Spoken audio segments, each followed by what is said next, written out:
Good evening, ladies and gentlemen, and happy Valentine's Day. What better way to spend the day with your significant other, or, others we don't judge here, than by watching a Gwent tournament? Today, I'm joined by the lovely Flake on the host desk. How you doing, Flake? I'm doing very well. I am spending my Valentine's Day with my significant other, and I am wearing them on my chest right there. Ladies and gentlemen, I don't know if you can tell, that would be my beloved Larry right there, live and in color. How do you tell? How do you tell which one in the deck is Larry? Like, if you have more than one?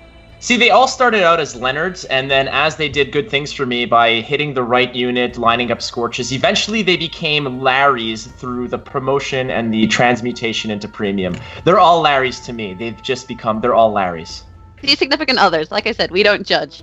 But we do have a fantastic series for you guys today on the the Topdeck Gwentlemen Legacy Open, or I like to call it T-Glow. I got shouted at for calling it T-Glow, so you can call it more or less what you like. And this is exciting because we had 8 seeded players who qualified by winning previous Gwentlemen Opens, and then we had 8 players who won the Swiss format, then qualified into the bracket.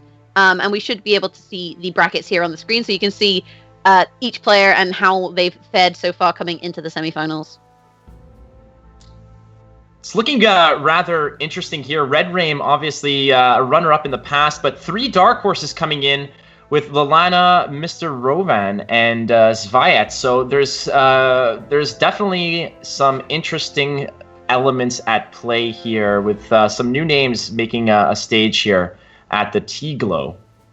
Yeah, it's kind of insane if you look the seeded competitors. Only Red Rame and Vishra won the first, the game that they played, and then Vishra got knocked out in the quarterfinals. So only Red Rame making it through to the semifinals. And the funny thing about Red Rame is he didn't actually win a Gwentlemen Open. The thing is, one player, I believe, won twice, and because someone won twice, Red Rame qualified as a runner-up. So he's literally he was like the lowest seeded player in this, and managed to actually make it to the quarterfinals, which is quite exciting. And that's what it takes. See, you don't have to be at the top of the mountain. All it takes is a seat and a prayer. You can get in almost at the bottom of the ladder and work your way in, and it's anybody's game. So there should be hope for everybody that, you don't need to be the Freddy Babes of Gwent to have some success on the scene. So we wish everyone luck. This looks like definitely going to be an exciting and unpredictable series. I think it's going to be super unpredictable considering the patch was on Friday and these games were played on Sunday. So the players had very little time to kind of establish what was competitive and what's not competitive, considering you have to bring 4 different factions. You've got very limited time in order to work out what's going to win you the tournament. So I expect we'll see some pretty exciting decks coming into this. We'll maybe not see this elf fiesta that seems to be going on at the moment on the Gwent ladder. Especially with the Squirtle faction challenge, but we should see some interesting decks. The first matchup that we have for you guys is Red Rame versus Lalana. Flake, do you have any predictions? Do I have any predictions? Well, I got to go with my boy Red Rame on this one, only because I've taken a look at the deck lists, and I do have that kind of magical hosting powers where I can look into my non-existent crystal ball. But Larry whispered in my ear that this might be a little bit on the side of Red Rame. But I did see some very interesting elements to some of the decks that I'm sure you guys are going to kind of catch on to as they come around. Some people bringing some very, very unique and not non-orthodox strategies to the tournament. So we'll see how this one plays out, but my initial thoughts is that Red Rame is going to be taking this one. I think so. Actually, no, I don't think so. I don't know why I agree with you there. I disagree. I think based on this bracket, the Gwentlemen Legacy players are trash.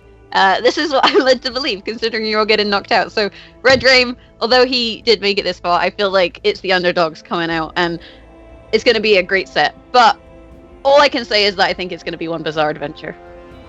Ooh, see, there's a little bit of foreshadowing right there, and don't feel bad about disagreeing with me. That is essentially why I'm alone on Valentine's Day. That seems to be the general trend of women over the years. No big deal. So we'll just get the single tear going down, but we're very excited, and that lonely adventure should be beginning shortly. That's fantastic. I'm very excited to see how this is going to go through, but like you said, there's a lot of,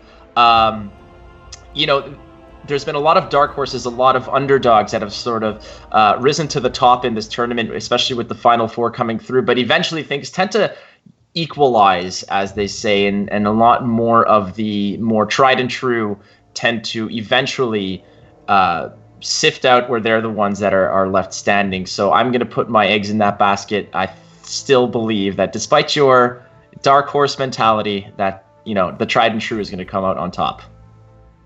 Well, we'll have to wait and see, because I am actually going to be leaving you alone this Valentine's Day as I join the lovely Swim for the first cast of TGLO as we go to the caster's desk. Well, I'm leaving you behind, Flake. Bye-bye. Swim? Oh, hello. How's it going? It's going good. Happy Valentine's Day. Oh, happy Valentine's Day, Jagras. Anyway, we are getting into our first set here, where, as we said before, it was Red Dream versus Lalana. Now, Red Dream has proven himself to be one of the kind of most creative deck builders coming out here, and we're already seeing Ada in his lineups. The bans coming out from Calvite and Dagon, respectively, with Red Dream and Lalana. What do you think about these lineups and bans, Jagras?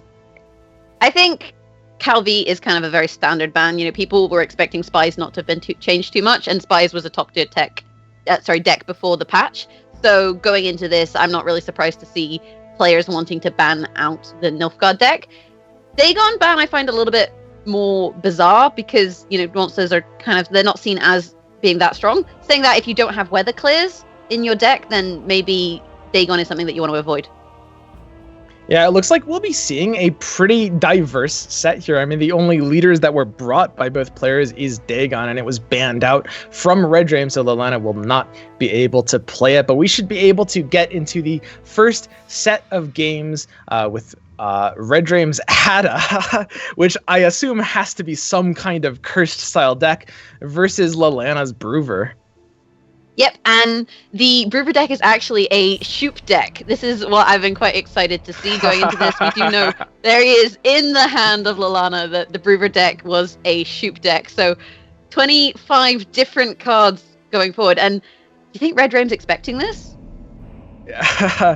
You know, I don't think you would expect it right off the bat. I mean, if you haven't heard about someone running Shoop and bringing it to this tournament, it will come as quite a nasty surprise. We saw some Shoop decks doing pretty well early on in the last patch in terms of the meta, and now that some of the, like, you know, larger decks like Dwarfs are nerfed, this deck could actually be quite decent. And the thing is, it's really consistent on this style with Broover, because Broover he can use to play Yavin, as we saw there. And then because Shoop is the only special card in this deck, which we can tell because he only was offered a unit, he can guarantee his Shoop with his Broover. So it's almost like running Francesca, but you also then have that targeted spy, which is really good. And there's Red Dream revealing his hand, playing the Cadwenny Revenant out there. Now, Lalana doesn't have a way to immediately kill it, which means it might be seeing some real snowball value, but he is going to play a super high value Rehead Officer there for 16 points, catching up with Red Dream's score. How do you feel about Ada as a leader on a Curse deck? I mean, she does give you options for res, because now you can res your Cadwen, so yes. In that regard, she can maybe high roll you either a Cadwen or a res for a Cadwen or a Orgiad, which is also quite strong at the moment. Yeah, she's pretty good. And there we see the Mahakam Pyrotechnician coming out, but it's not going to do enough to kill these, so they're just going to keep multiplying. Now, every time Red Dream plays an item or a spell, unless Lalana can kill these units, he's going to very quickly find himself forced out of the round. There's the Pyrotech again, hitting the same ones again, but they're going to keep cloning. They're not done yet. Yeah, pretty lucky, to be honest, that Lalana got to hit the two that you would want to hit, the ones that you want to damage and remove. But the thing is, Red Dream, as soon as he sees you kind of damaging his Cadwens, that's when he's going to start spamming spells. Because, you know, some turns he might choose not to play spells if you haven't been damaging them. But if the one that's going to stop your chain is damaged, of course you're going to play a spell. And there's plenty of targets on Lalana's side of the board for Red Dream to hit. And Lilana gets completely forced out of the round. Now, it took Red Dream a few turns to get that out, and when you're in Lilana's position here, all you can really think to do is try to at least force out some resources from Red Dream, and he did just that. He forced out a second Revenant as opposed to a few spell casts, and of course, Red Dream's deck with the Revenants does like to play for the long round, so Lilana did secure a decently short round. It's not going to be as long as it could have been, but Red Dream might actually have enough length to take this here, and he's got Sabrina Spectre to bring back another Revenant as well. Yeah, Red Dream actually got pretty good draws in terms of finding his Revenants, because he was able to actually play 2 on the first round, then draw, one in the res. So he's able to play another 2. And because he's in control of the length of this round, he can kind of decide what he wants to do. He's managed to avoid the whole War Dancer card advantage issue with his Thaler. So, he's in a pretty sick spot. Although playing into this round does mean that the Thaler's there for Lilana, and now he's already committed a Revenant, which means he probably wants to commit to this round. Red Dream is going hard for this round, but he doesn't necessarily need to win.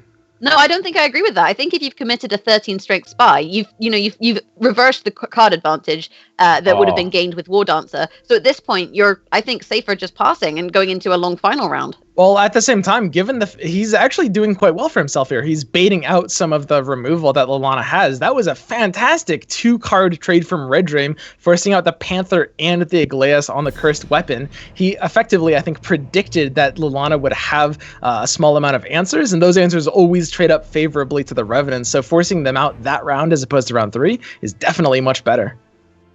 That's true.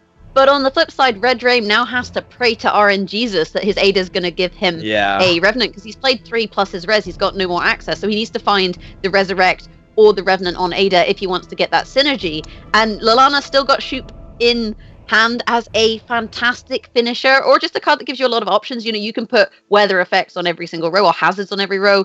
You can use it to play a resilient big unit. You can use it to fight something. You can use it to charm a random enemy. You can just basically play it as a Nova. Like there's options, and that's the thing that Shoop also brings, is options in terms of what you want to do. Yeah, and there's the Iris being played by the Ada. Now, Red Dream doesn't have a super reliable way to clear her, and it's actually possible Elena might try to buff her up to keep her out of range. There it is, buffing her to 6 points. This enables the muzzle on the Merc if Red Dream wants to take it, and he's actually going to be at a bit of a challenge trying to kill this 6-point Iris. Yeah, especially with his hand, he's got Ragnarok, so that's going to kill the biggest unit, and he doesn't have any more spells. He does have Dijkstra, so it'll be interesting to see what that pulls, but with the deck that Lilana's running, it might be quite tricky for him to actually get those points. Yeah, this is looking like a pretty bad position for Red Dream here. I mean, like you said, he was forced out of those Revenants early, and not finding them off the Ada means that all the cards in his hands, which are all effectively playing for spells, lose all of their synergy value, and you're just looking at Lilana having a much more powerful hand here. Yeah, that combined with the 0-point gold that Red Dream just played because of Lilana's weather clear puts him in quite an awkward spot with this, if you look at Lilana's hand. And Lilana actually has more weather clear, I believe, in hand with the 9 strength 3 head brigade. So, it's just everything that Red Dream plays. Lilana's like, nope. And then there's going to be this fantastic Shoop at the end. And actually, if Red Dream kills Iris, if Lilana tries to roll for the charm option, that's going to give Lilana even more points. Yeah, that's true as well. Unless Red Dream is hitting a high value off of this Dijkstra, it looks like Lilana might just have this. Here's the BTM. That's going to reverse like a powerful 22 points, but it doesn't threaten the Iris. This Dijkstra is going to need to pull something that can kill it. Yeah, I'm not entirely sure what's on his first light. I do know that he has Reaver Scouts in this deck, though, and that would be a disaster if he finds that with the first light. He's got Tormented Mages, but he may have thinned all of his spells at this point. We know he doesn't have any Revenants, so in terms of the state of this deck, yeah, I think all it can pull is it can pull a Mage or a Reaver Scout, unless he's played all of his Mages. I'm not 100% certain. Yeah. And it's going to go for the draw a card. There's the Isengrim. That's a pretty powerful draw there in terms of like what you actually want to get from Sheep. Typically, the draw a card option isn't as useful in round 3, but if you draw something like that, and there's the zap. Iris goes down. Red Dream surges ahead in points. Does he have this after all? I'm not sure, honestly. I think it depends what we see here with the Isengrim going for the Melena worth more points than to reveal if you can get a good charm target. At the moment, there's no charm target, though. It looks like Red Dream's got this. Here's the Dijkstra. It's gonna have to give him some pretty bad bricks for him to not take this, because the Millennia right now is not enabled at all. We'll have to see what Red Dream has pulled, but the Skirmisher in Lilana's hand is only 12 points. There's the Tormented Mage pulling the Cursed Flail. Now this does give Red Dream a 5. And he scorches his own unit! Oh no! Oh my god! And that's you hate to see it. You hate to see it. This is the risk of running Dijkstra with a Scorch. And the thing is, Red Dream, he's got 3 cards left in deck. He knew that was something that could have happened. And Red Dream pulling Scorch from Dijkstra ends up losing the round by 17 points. Man, a double reversal there in round 3. I mean, I think it would have been tricky even if he hadn't scorched himself. You saw that Lilana ended up 17 ahead. Admittedly, that was with the Scorch, but the Scorch didn't hit a 17, I don't believe. So it depends on, honestly, what Red Dream would have drawn. If Red Dream would have drawn something that would have made the difference. But honestly, that Scorch was really painful, but quite satisfying, I would say. So Lilana's Shoop Brewer deck paying off here. This is, I believe, the same deck he brought to his round 1, or rather day 1 of the tournament, the Swiss qualifiers, and it did fantastically in that as well. So it's actually making a pretty great showing in this tournament. Anyway, we should be able to get into the second round here. Lilana going up 1 point. He now only has to win with his Crack and his Radovid deck. And here's Red Dream's Dagon versus Shoop's, Lilana's Crash deck. Yep, and you can see here, interesting deck running the Wild Boar of the Sea. How do you feel about that card in the current meta? It's a pretty fantastic choice for any cracked deck. I mean, its armor keeps it just out of the removal range, and it is great at putting pressure into the rounds where you need it to. I think it's very, very solid in the Crack Greatsword Longbow deck. And we see Red Dream running something equally unconventional as his other deck, which is a Relict Monster deck. Yeah, this is what happens when you have a tournament literally the day after the patch. And Greatswords is a risky deck, because if people bring removal, then it's not something that you want to deal with. But that's maybe why Lilana banned Calvé, because Calvé could have been Alchemy. Yes. And Alchemy would destroy this, because Alchemy just kills all of your stuff. And that's just depressing. That's a great call by Lilana for sure. I mean, this deck is a fantastic deck, but it is being kept down on the ladder because of the Alchemy option. And in a tournament format, this is the kind of deck that feels like it can really shine by banning out like one bad but prevalent matchup like that. This Fog is super awkward for Red Dream, though, because, well, actually it's not, because he has muzzle, but I was going to say, it's super awkward. Well, it's still awkward, because it's going to be hitting that Greatsword, and that Greatsword loves Fog, because every time the Greatsword gets damaged, after 2 turns he buffs. So you stick him in Fog, and he's having a great time. Like, he doesn't care about Fog. So it's going to be interesting to see how this pans out for Red Dream, considering he's kind of just given Lilana, something great.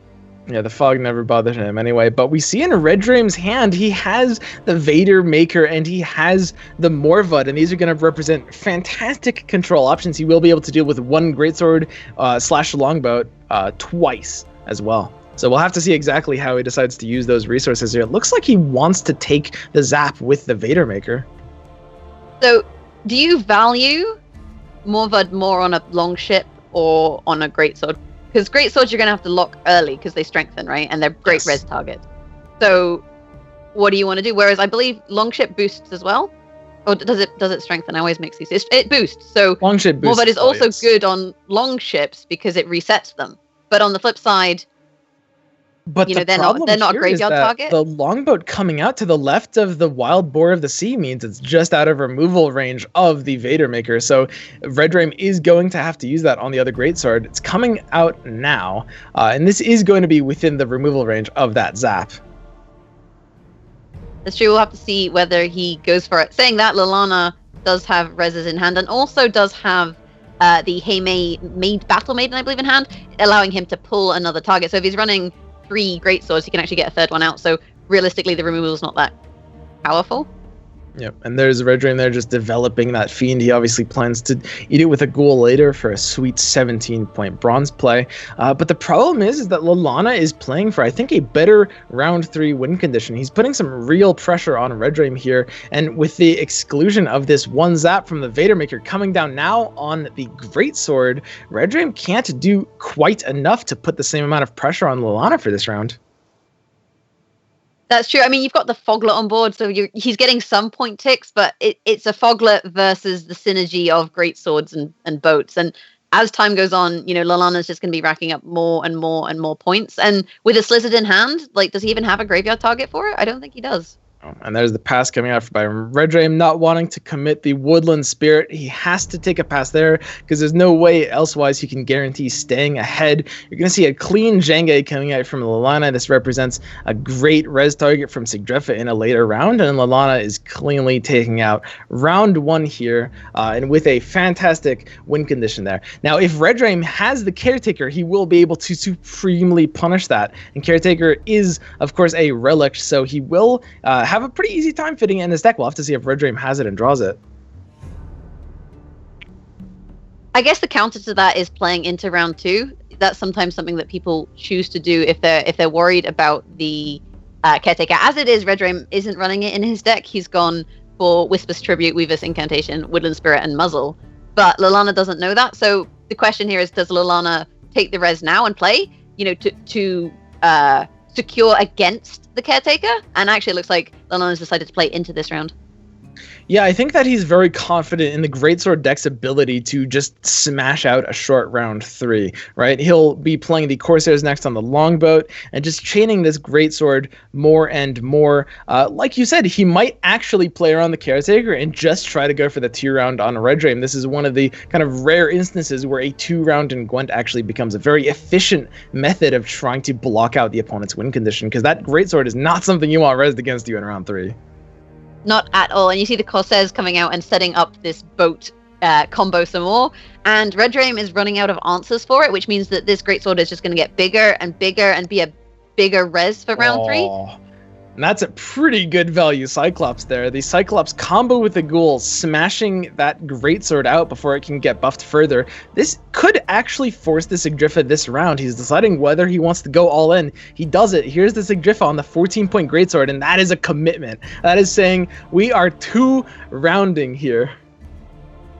Yeah, and I think Red Dream at this point has got to be nervous because he's got Woodland Spirit, but the back row's got 3s in it, and you don't want to fog the front row because you're playing into their strategy. Exactly. You have a Ghoul, but what do you realistically have that's that big to eat? You don't have these synergistic cards in the same way that Lalana does, and Lalana is in the driving seat in this round. Red Dream is basically under Lalana's mercy of when Lalana decides to pass, and if Lalana decides to pass, and this is a horrible position to be in when you're against Greatswords. Ooh, and there's the Woodland Spirit hitting the fog on the row with the Greatsword in it. And that's an unfortunate positioning as well, because the Tribute might be pulling out for the must value Mandrake, which means even any ticks that happen to go on the boat, of which there might just not be any, won't be achieving too much value there. Lalana with the Corsair in hand gives him access to another boat. So if he gets another boat, then he has another boat. So that's a second setup that Red Dream can't do anything about. And the number of points being generated here every turn is disgusting. Yep, and this could actually go to top deck mode. Lalana is going to take a pass. He's basically making a call that Red Dream might not be able to beat this in one card. Lalana is making only 1 point off the warship, and he is losing 1 point off the fog, so Red Dream just needs the 14-point play here. Now, he does have that with Wisp's Tribute, but by committing that, he might not be able to take it into a round 3 that he can win. He has a Cyclops. So you've got a big Ghoul. That's not a bad final play by any means. But if Lalana finds a res, Lalana has a gigantic Greatsword. And that's going to be really, really tough for Red Dream to deal with. That's the play as well. This Monster's Nest usage instead of Mandrake. He is going to secure the Barbagazi, and that is going to give him a slightly better grab for the next round. Wow, Red Dream's odds just improved significantly. All he needs to do is outpace him by no less than 6. It's tricky. It really comes down to what Lalana draws. Avalak! Oh, and the Avalak giving him the option for the res. There's the Recon, that's another res option as well. So Lalana is guaranteed to find that option, but it really will depend on what this Avalak draws for both players here.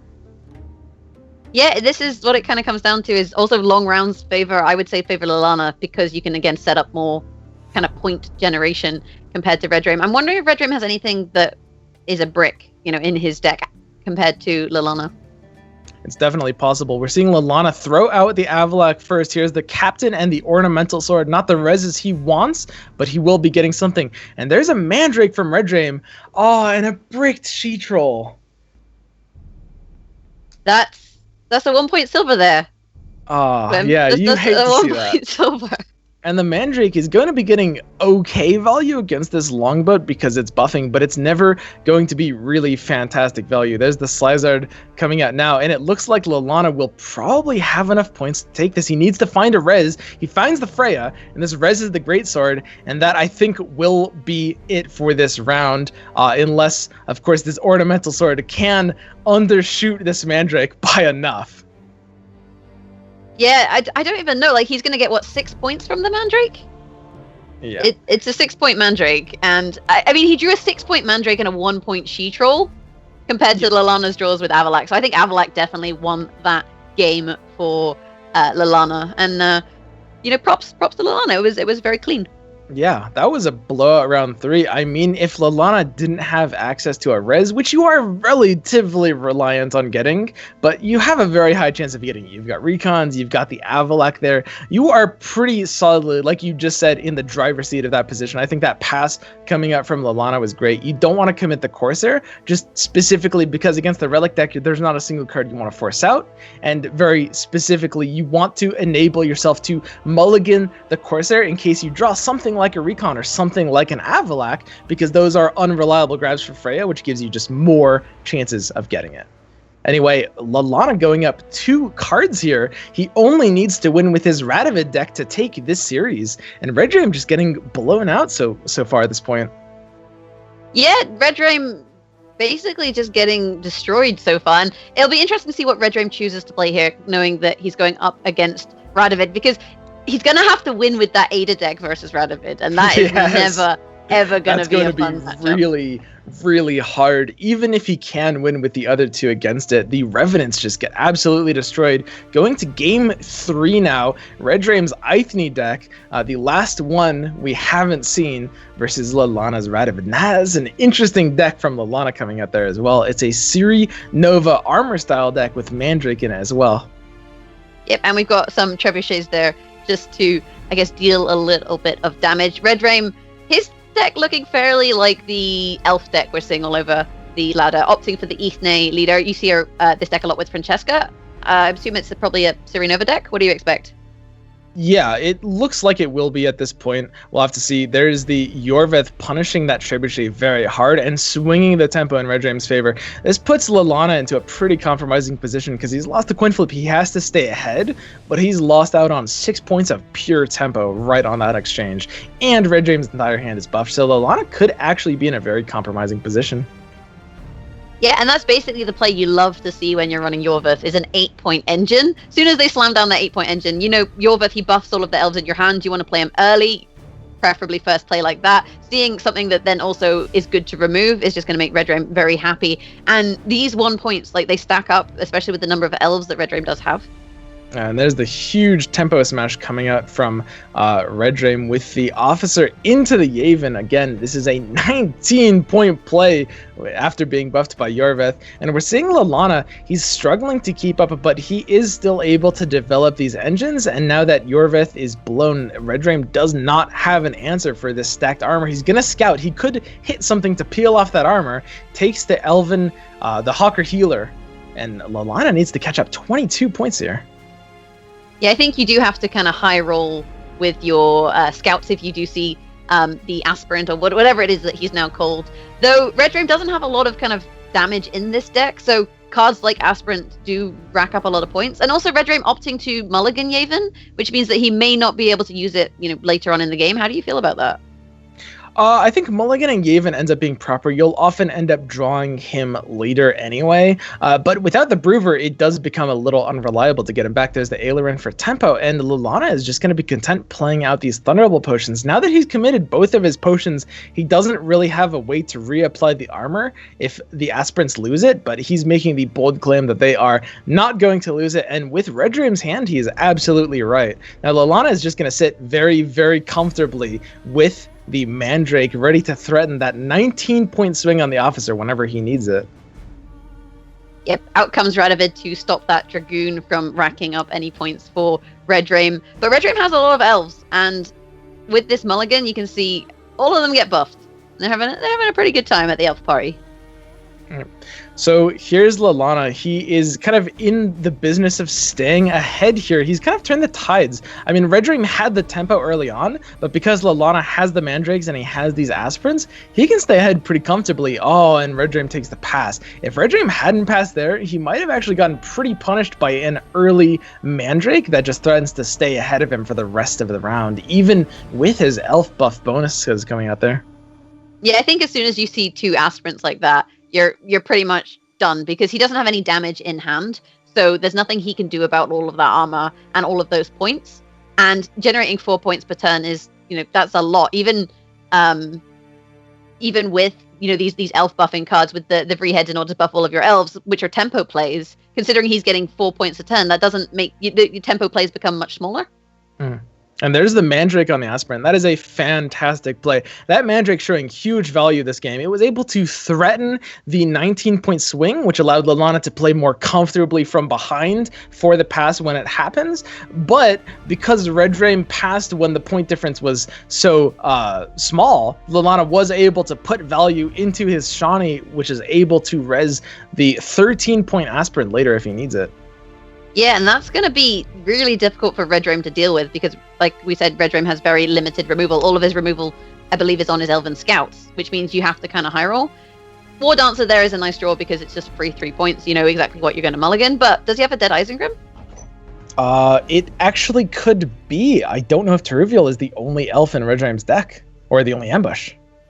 We'll have to wait and see what he plays. There is a 16-point Yavin. Yeah, that's going to be the ADC pulling Yavin after it was buffed and returned from the Yorveth from hand. And that's not really what you like to see in a round 3 scenario. And Lallana has the Siri Nova as well. This actually might just end in a complete blowout. Here's the Aspirant, and Lallana's up 32 points already. Yeah, that's a 19-point Shani, not including any subsequent buffing. He's got a Dijkstra, he's got a Shayla into a spell, so lots and lots of draw, plus the Nova. Like, Lallana just has a lot of sheer points. We got the Kieran there to lock the Aspirant, which does, it caps Shani as a 19-point play, but like I'm saying, he caps Shani at a 19-point play, it's still insane. Yep. So here's the Shile pulling the reinforcements. He's going to get his Kid 1 and Night out very comfortably there, and he's got a Stannis as well. So Lallana has finishes here. Will Red Dream have enough to try to keep up? I mean, he has the Vanguards and the Saskia, which is a fantastic combo, and his Isengrim is not bricked. It looks like he's pulling out either a Malena or a Sappers, but he might not have enough elves to buff to stay ahead. That is true, and he did have the Saskia in hand, so even if it was bricked, he could unbrick it, but I don't think he does have enough elves in this situation. And I mean, unless Lallana does a Red Dream and maybe Dijkstra's a Scorch. If Lallana's even running Scorch, I don't imagine you are in a deck that runs Aspirants. But unless that happens, like, I feel like this is Lallana's game to lose. Yeah, that I absolutely agree. This could be just a complete blowout, and we've seen like some of the early participants, especially like at the start of day 2, just completely shutting out these like veteran players who won tournaments in the past. Here's the Nova, and that's going to solidify a 40-point lead even after the Malena switches the Shile over. Yeah, that is very, very hard to overcome. And I mean, Lallana knows that Red Dream has last play, so you can more or less play Nova whenever they're gonna be able to counter it. They're gonna be able to counter it. Out comes the Last Wish into a Redenian Elite. What do you think we're gonna see on Dijkstra? Well, the Redanian Elite there is a pull to make Dijkstra a little more reliable. If he pulls the second Kaedweni Cavalry, it has a target. If he pulls the Kaedweni Knight, it's going to be a 13. He is ready to pull whatever he wants. He could pull Natalis paired with, I think, his last Tactics card, which would be a little unfortunate. Because, of course, now the new ordering on Dijkstra means that he could play Natalis first, and he still wouldn't have a choice. But even in that case, he looks like he's got enough points to take this. Yeah, it looks that way. I mean, the Brehead there, we've got a few elves. I'm trying to count them. 1, 2, 3, 4, 5, 6, 7, 8 elves. So that's 8 and 6 plus the mulligan. I don't know. I think at this point it's just too much to overcome for Lallana. Like, even with the Teruvial there, 14 points on the board. Look at that. That's a 47-point lead. Yeah, and that is a huge Dijkstra, pulling both the Kaedweni Cavalry and the Kaedweni Knight. Oh! And there's the Ward Answer, and that clinches it. Wow, he actually was pretty close. He needed this last card to be worth 14 points. If he had refound the Rehead Vanguard, it would have been very close. But the Ward Answer just shutting him out of a victory there. Red Drain with some, I think, unfortunate situations. He Dijkstra'd a Scorch. He got the Elven War Dancer there. The Avalak gave him Mandrake and a 1-point silver with the She-Troll. Yeah.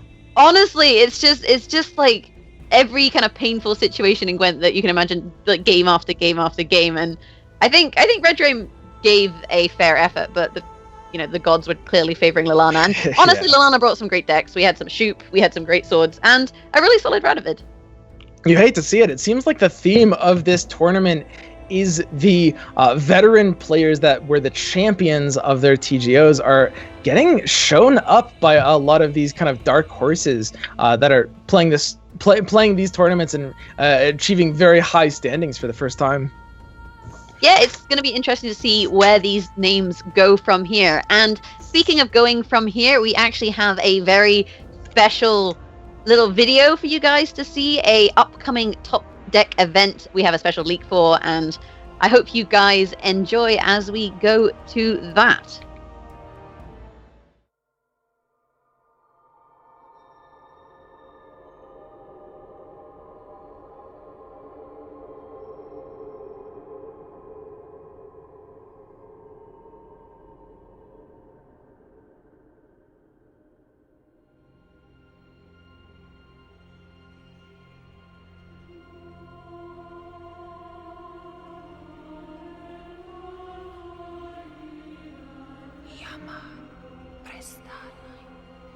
The world is changed. I feel it in the matter. I feel it on the Twitch. I smell it on the Reddit. Much that once was is lost, for none now live who remember it.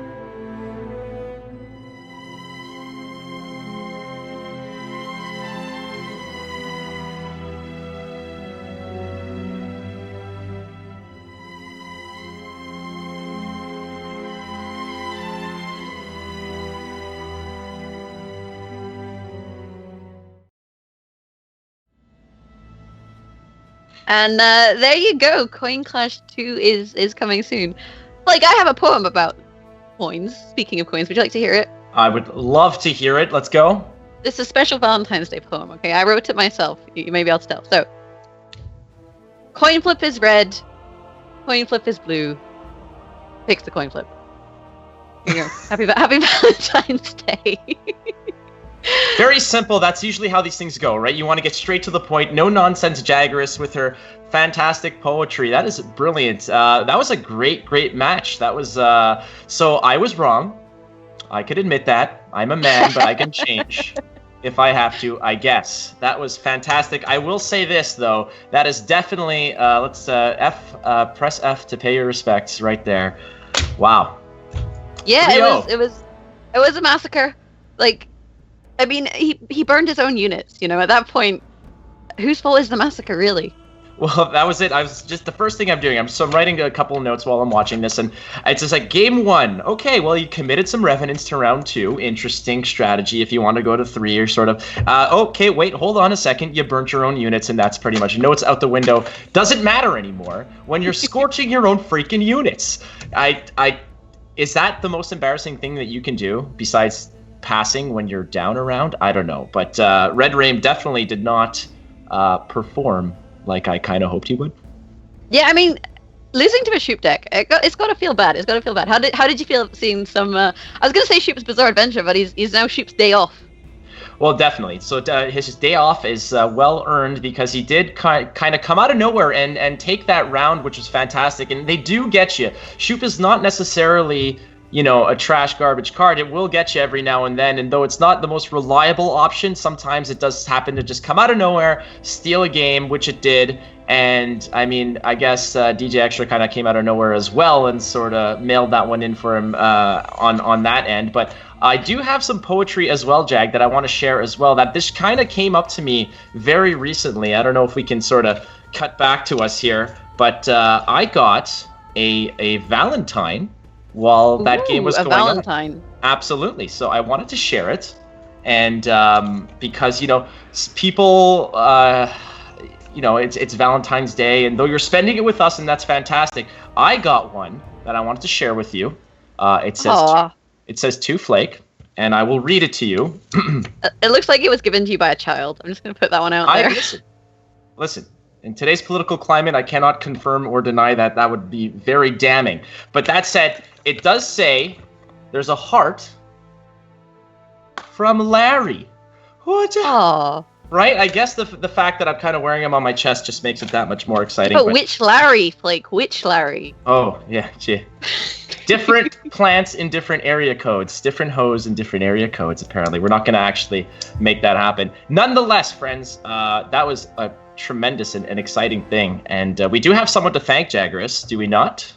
Yeah, we do. We do have a $300 prize pool for this tournament. And this was provided by one mysterious benefactor. That is, in fact, the name of our benefactor. So thanks to Mysterious Benefactor for fronting the prize pool for this tournament. And if you happen to have a lot of dollars and you want to support a T-Glow tournament, then get in contact with Topdeck at info@topdeck.pro. Without further ado, we are going to head over to a break, though. So now is your chance to mail Flake some more Valentine's Day cards if that's what you want to do. You got to compete with Larry. But we'll be back shortly with the second semi-final. So don't go anywhere.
Welcome back, ladies and gentlemen, to Topdeck Gwentlemen Legacy Open. My name is Jaggerus, and on the host desk, I'm joined by Flake. Hello, Jaggerus. And next up, we have the second semi-finals. Flake, who's it going to be between? Oh, this one. This one is a big one, folks. This is the one you've all been waiting for. From day one all the way up until now, you've said, when is this matchup going to happen? This is like the Conor McGregor versus Floyd Mayweather versus Godzilla kind of matchup, and only one victor. And I know that there's only two people that are actually going to fight. Nonetheless, hype job accomplished. This one's going to be between Mr. Rovan versus Sviat. I hope I'm pronouncing that correctly. If not, I'll just blame my Quebec upbringing. Nonetheless, that one's going to be going down right now to decide who is going to be facing Lalana in the final. And we're going to toss it over to the casters for this match, which are going to be Ash Cosplay and Panda.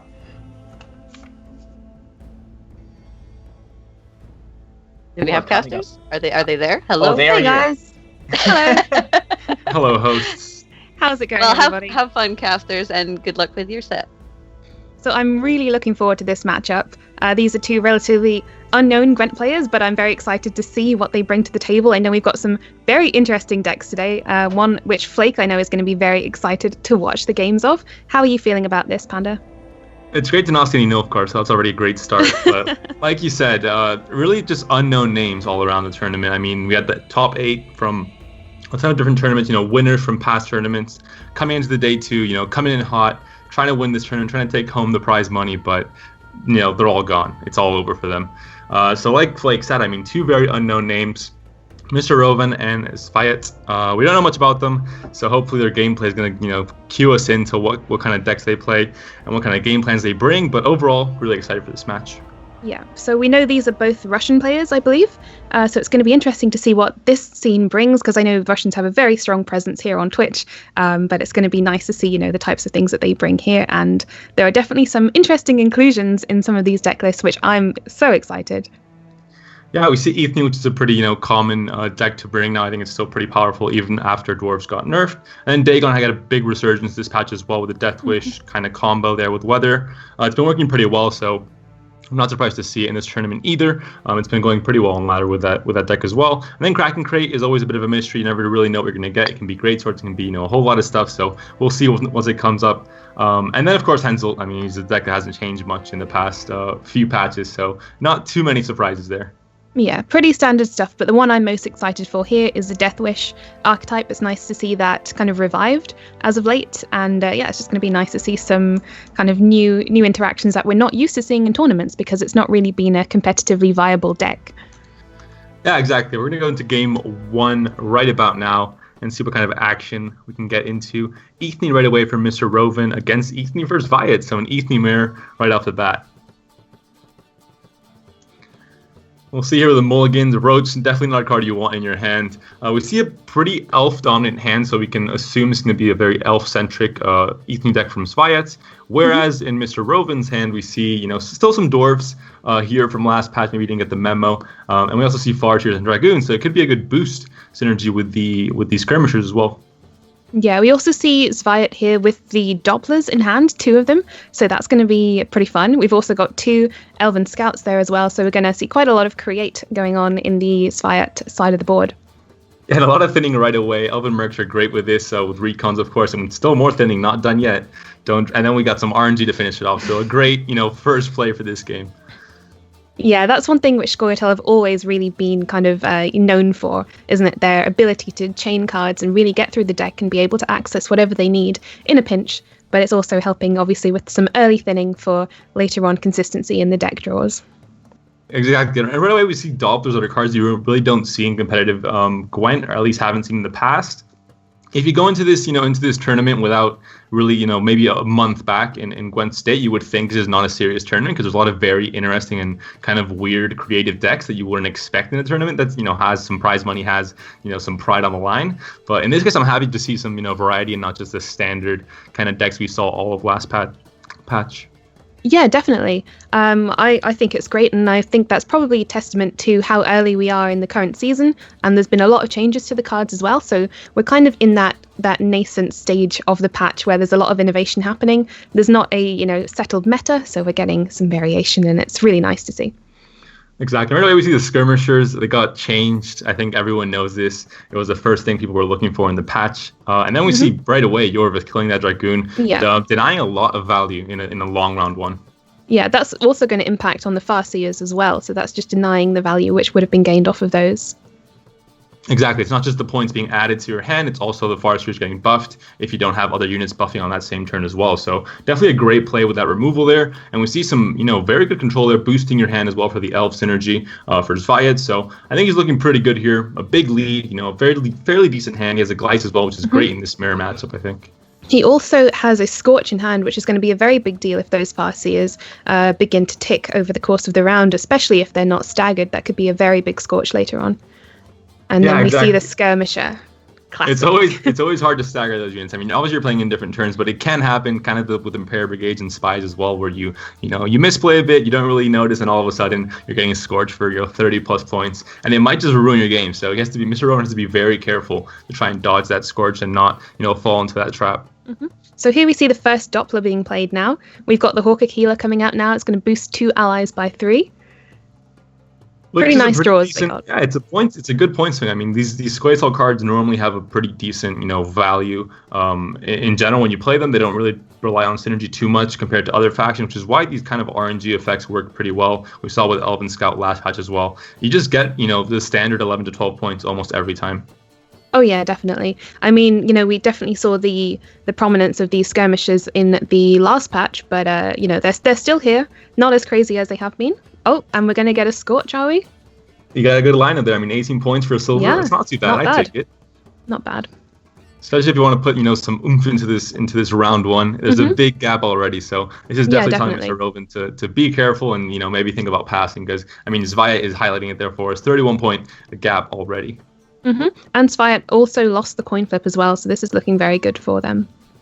Yeah, exactly. I mean, you have to be careful because losing flip, if your opponent can win or match you on even cards, and then you go into the next round a card down, you're in trouble. So you definitely want to make sure you can either pass and lose it one card up at least, or try and win it and have control of that round one to have last say in round 3 as well.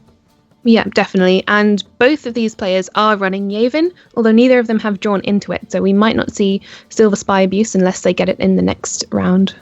And with Brewer, you have the chance to almost, guarantee that Yavin draw every single game and make sure you can draw in round 2. But with Ithni, you're going for a bit more risk, a bit more, total power of being able to replay your strong spell cards. But in this case, Rowan decides to pass, too big of a gap for him. And now Zviad is hoping to draw Yavin there. He's highlighting it there for us again in his deck tracker. No Brewer, no party, but maybe he can draw it and still all is right in the world.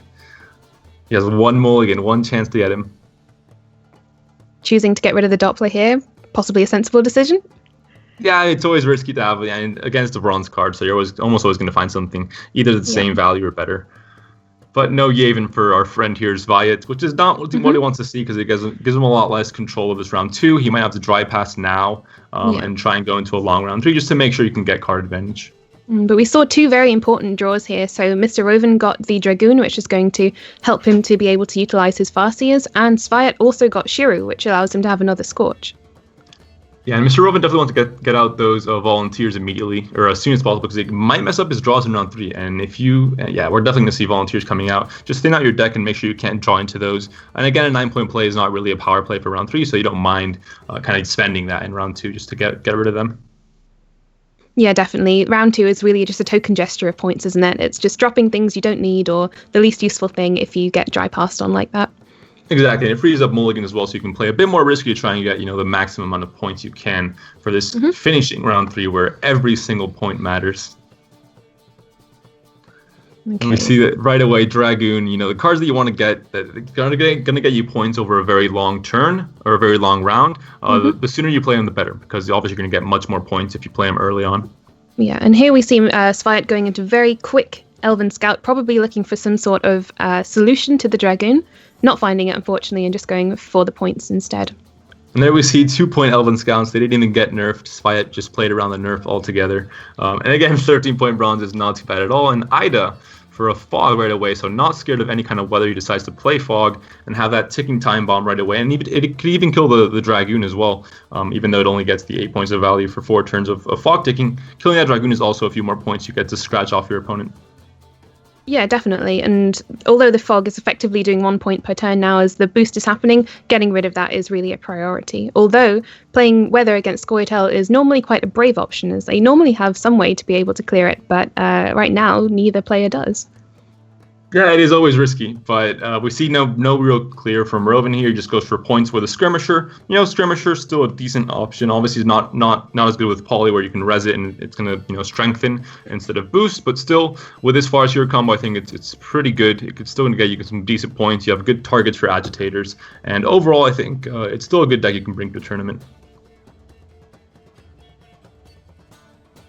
Okay, so here we're seeing the Guard over the Hawker Healer. Potentially interesting choice. I don't know if the Hawker Healer would have gained more value over time there.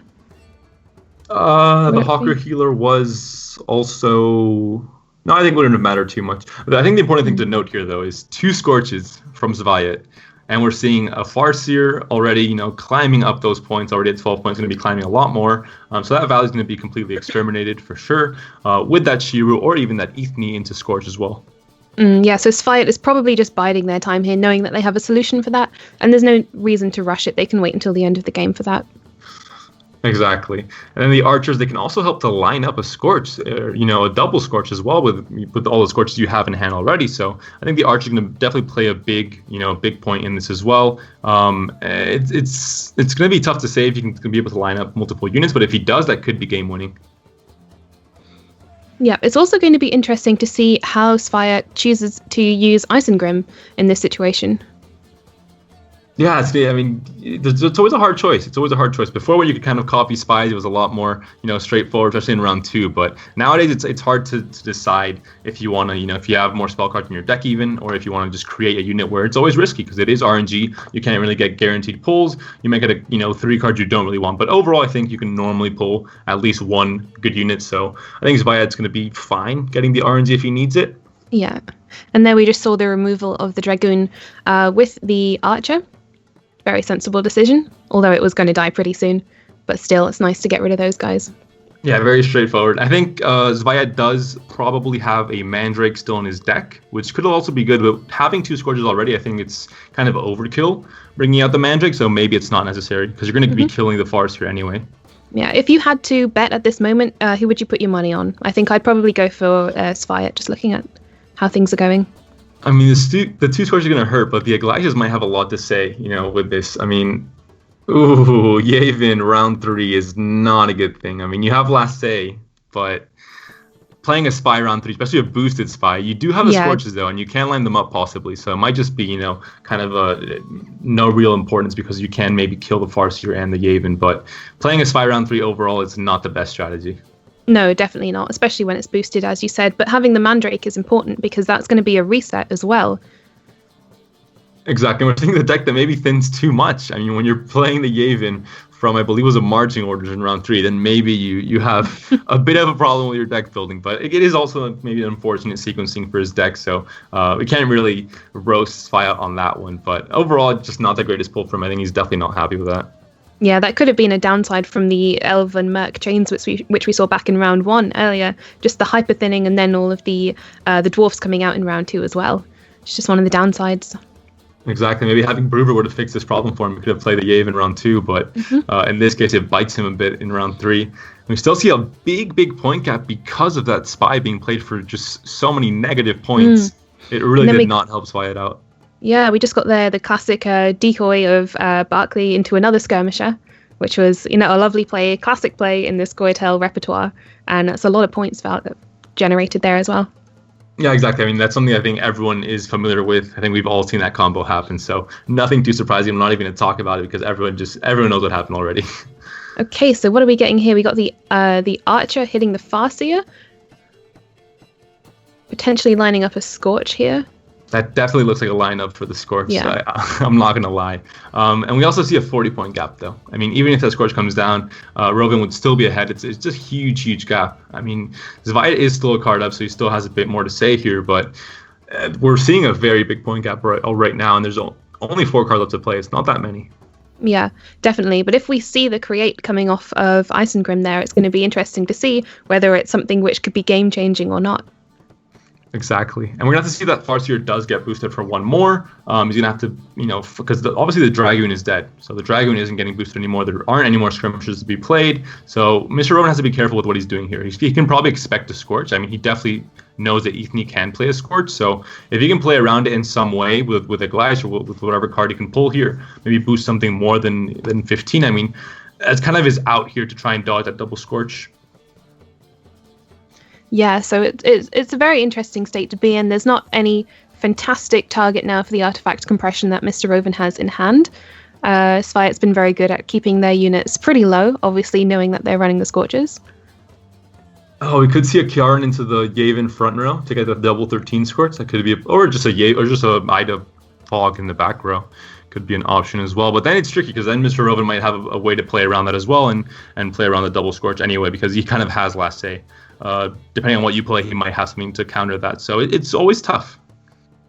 Yeah, the point gap here is just so huge. I really wonder if Sviat is going to be able to bring things back now. So there's 3 heavy control options from Sviat. He's going to have the Mandrake and possibly 2 Scorches. Maybe there's a different spell choice that he's going to want to pull with Ethne, something that might be better, but it's going to be tough.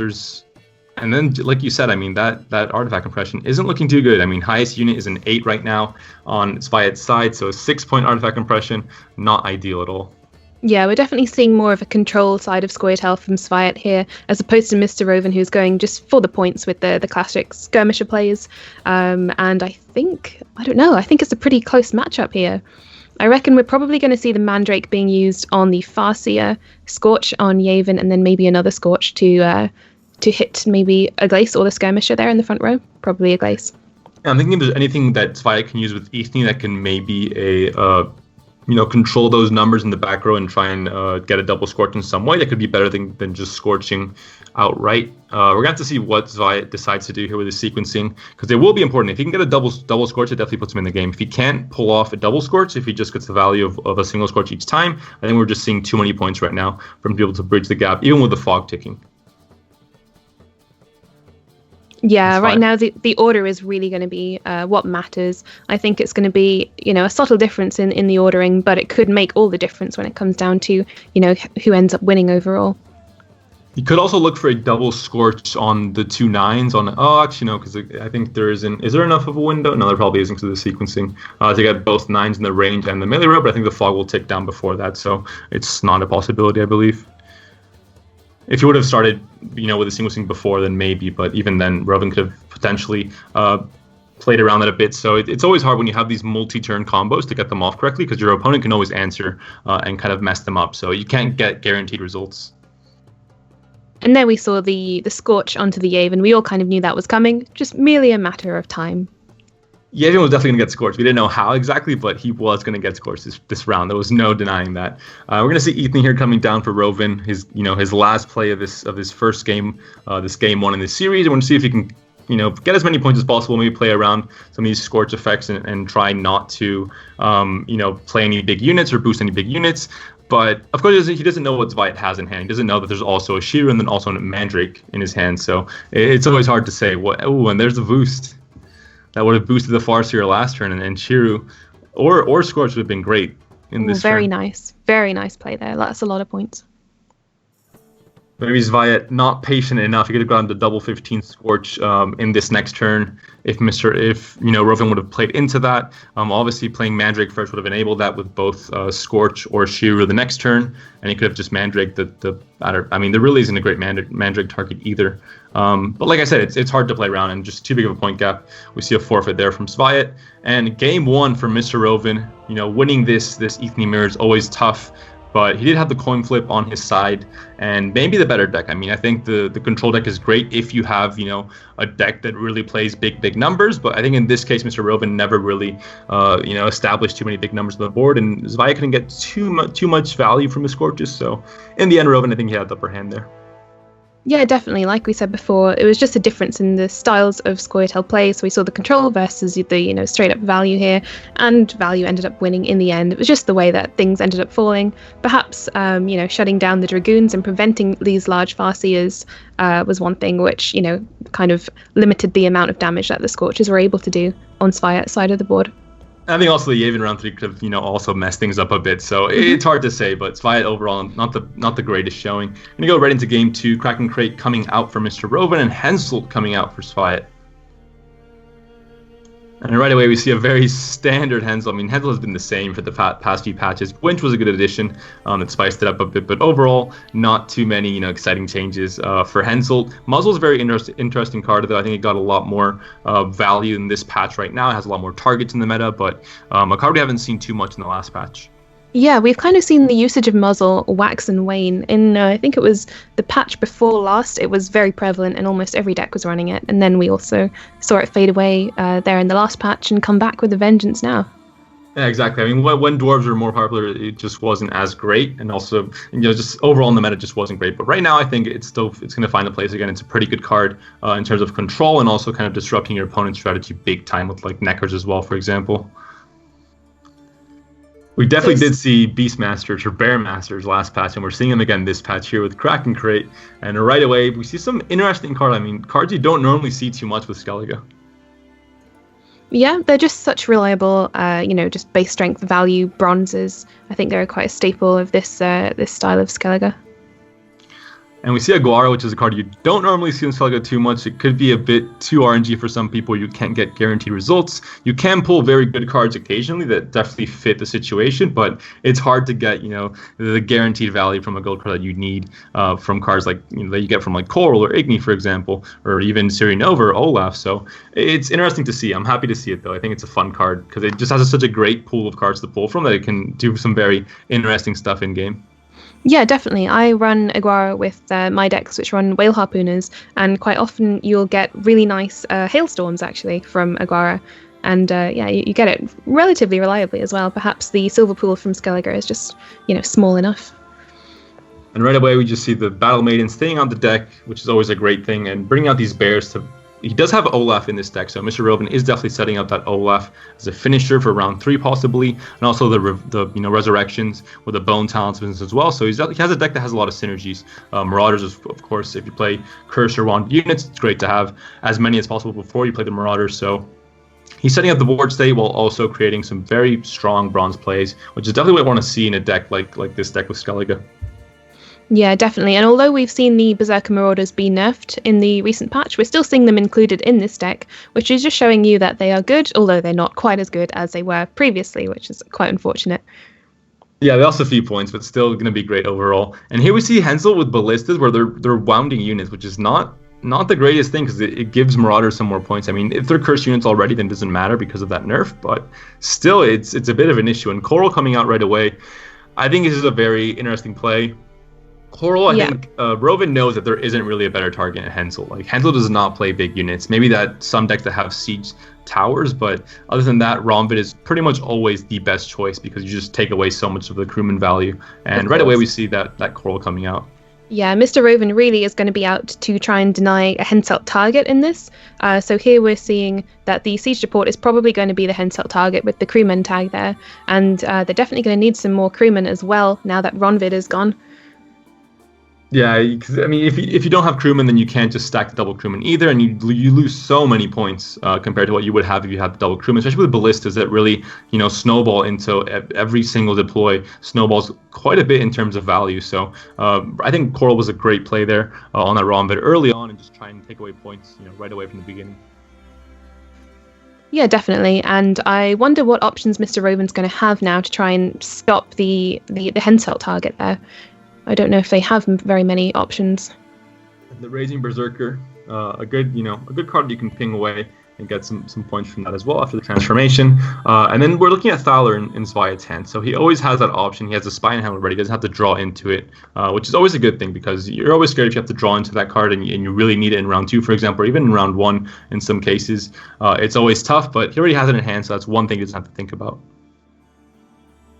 Yeah, so Svayat now is going to be just completely avoiding that the Raging Berserker there, not wanting to trigger its effect at all. And the muzzle targets, there's definitely a lot of muzzle targets already on the board. I mean, you have a lot of chances here to use it. It's a card that can sometimes be dead in round 2 or 3, so Svayat's going to have to be careful with that, and he's going to have to see when he's going to be able to use that. And if you can get a kind of priority target, it can really disrupt Mr. Rovin's strategy. Yeah, definitely. Muzzle is almost certainly going to be used as a disruption, as you said, as opposed to, trying to get something useful, such as, in Scoia'tael trying to take a Dragoon or, a siege support or something like that. You're just going to be trying to deny what they're trying to do, as opposed to getting something good for yourself in this kind of matchup. And also, I think a key part of this matchup is the Hensel, one that is used because it's obviously one of the biggest tempo swings that Hensel can really do. I mean, the leader is just one of the strongest things, and we see right away the light cavalry coming out. Aye, sir. Yeah, never a good thing to see, no matter what. If you're facing your opponent, bringing those out, it's always a card that I think everyone hates unless you're playing them. So overall, not good news, but still a pretty sizable point gap here for Mr. Rovin. Yeah, definitely. When you see those guys coming out of the deck, you feel like you've just been slapped in the face for all your good work, during the round, and obviously providing some extra thinning there as well. And it's always a surprise. I mean, no matter how many times you think about it, when it comes out, it's always a surprise. Like, you never expect it. Even if you're playing against Hensel or Poltus or whatever, it's always like, oh, this is coming out, great. Yeah, it's quite often not the card that you think to play around. And here we see the Henselt played to get the crewman and some ballista spamming, pretty much what we expected.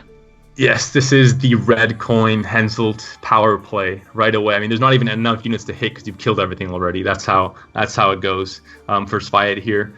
He has light cavalry, he has a Hensel plays. He's winning on even. I think he's a very, very happy camper. Yeah, we've also got the full 8 strength muzzle target there as well on the board. He has a spy just in case Mr. Rovin wants to do some kind of cheeky business with his spy in this turn as well in round 2. So he has all the cards he needs to really have control of this game in every single round from now on. Yeah, definitely. Not forgetting that Skell can also pull Udalric from the deck if need be, but that is, again, just based on chance. I just saw Mr. Rovin hovering over Skell there. I don't know if that was what's going through his mind to play the spy.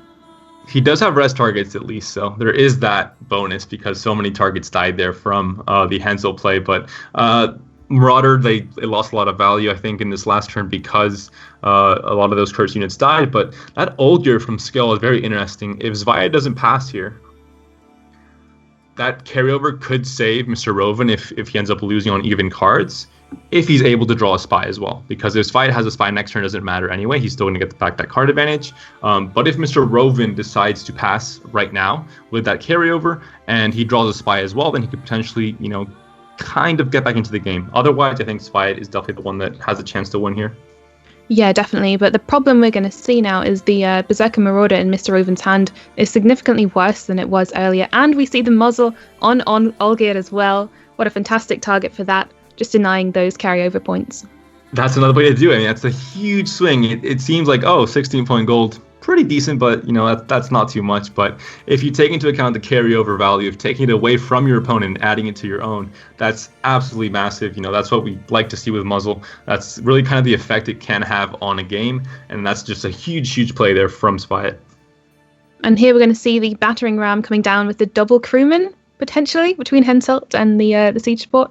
He's trying to see if it's worth it in terms of damage. I think he's doing the calculations, but he doesn't really have another, machine to be played, so he's not going to waste that pocket this turn anyway. So I guess he can play in the middle. Doesn't really matter too much, I think. He just has to do some quick maths, and he'll get his answers.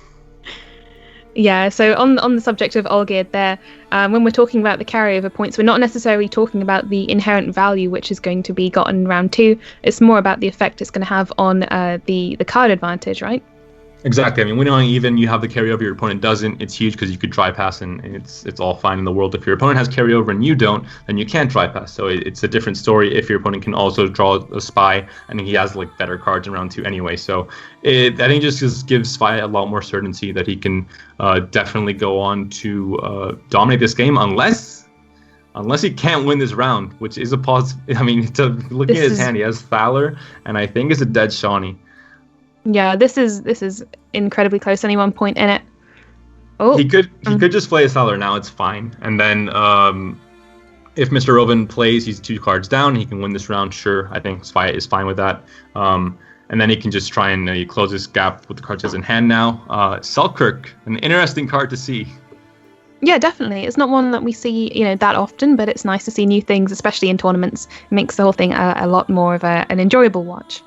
I think this is the first time I see it in the tournament, so I'm definitely hyped to see new cards. Ornamental Sword as well. I think that's the first time I see it in an actual tournament, casting at least. So always fun to see, new cards coming into the competitive scene and having a good effect here.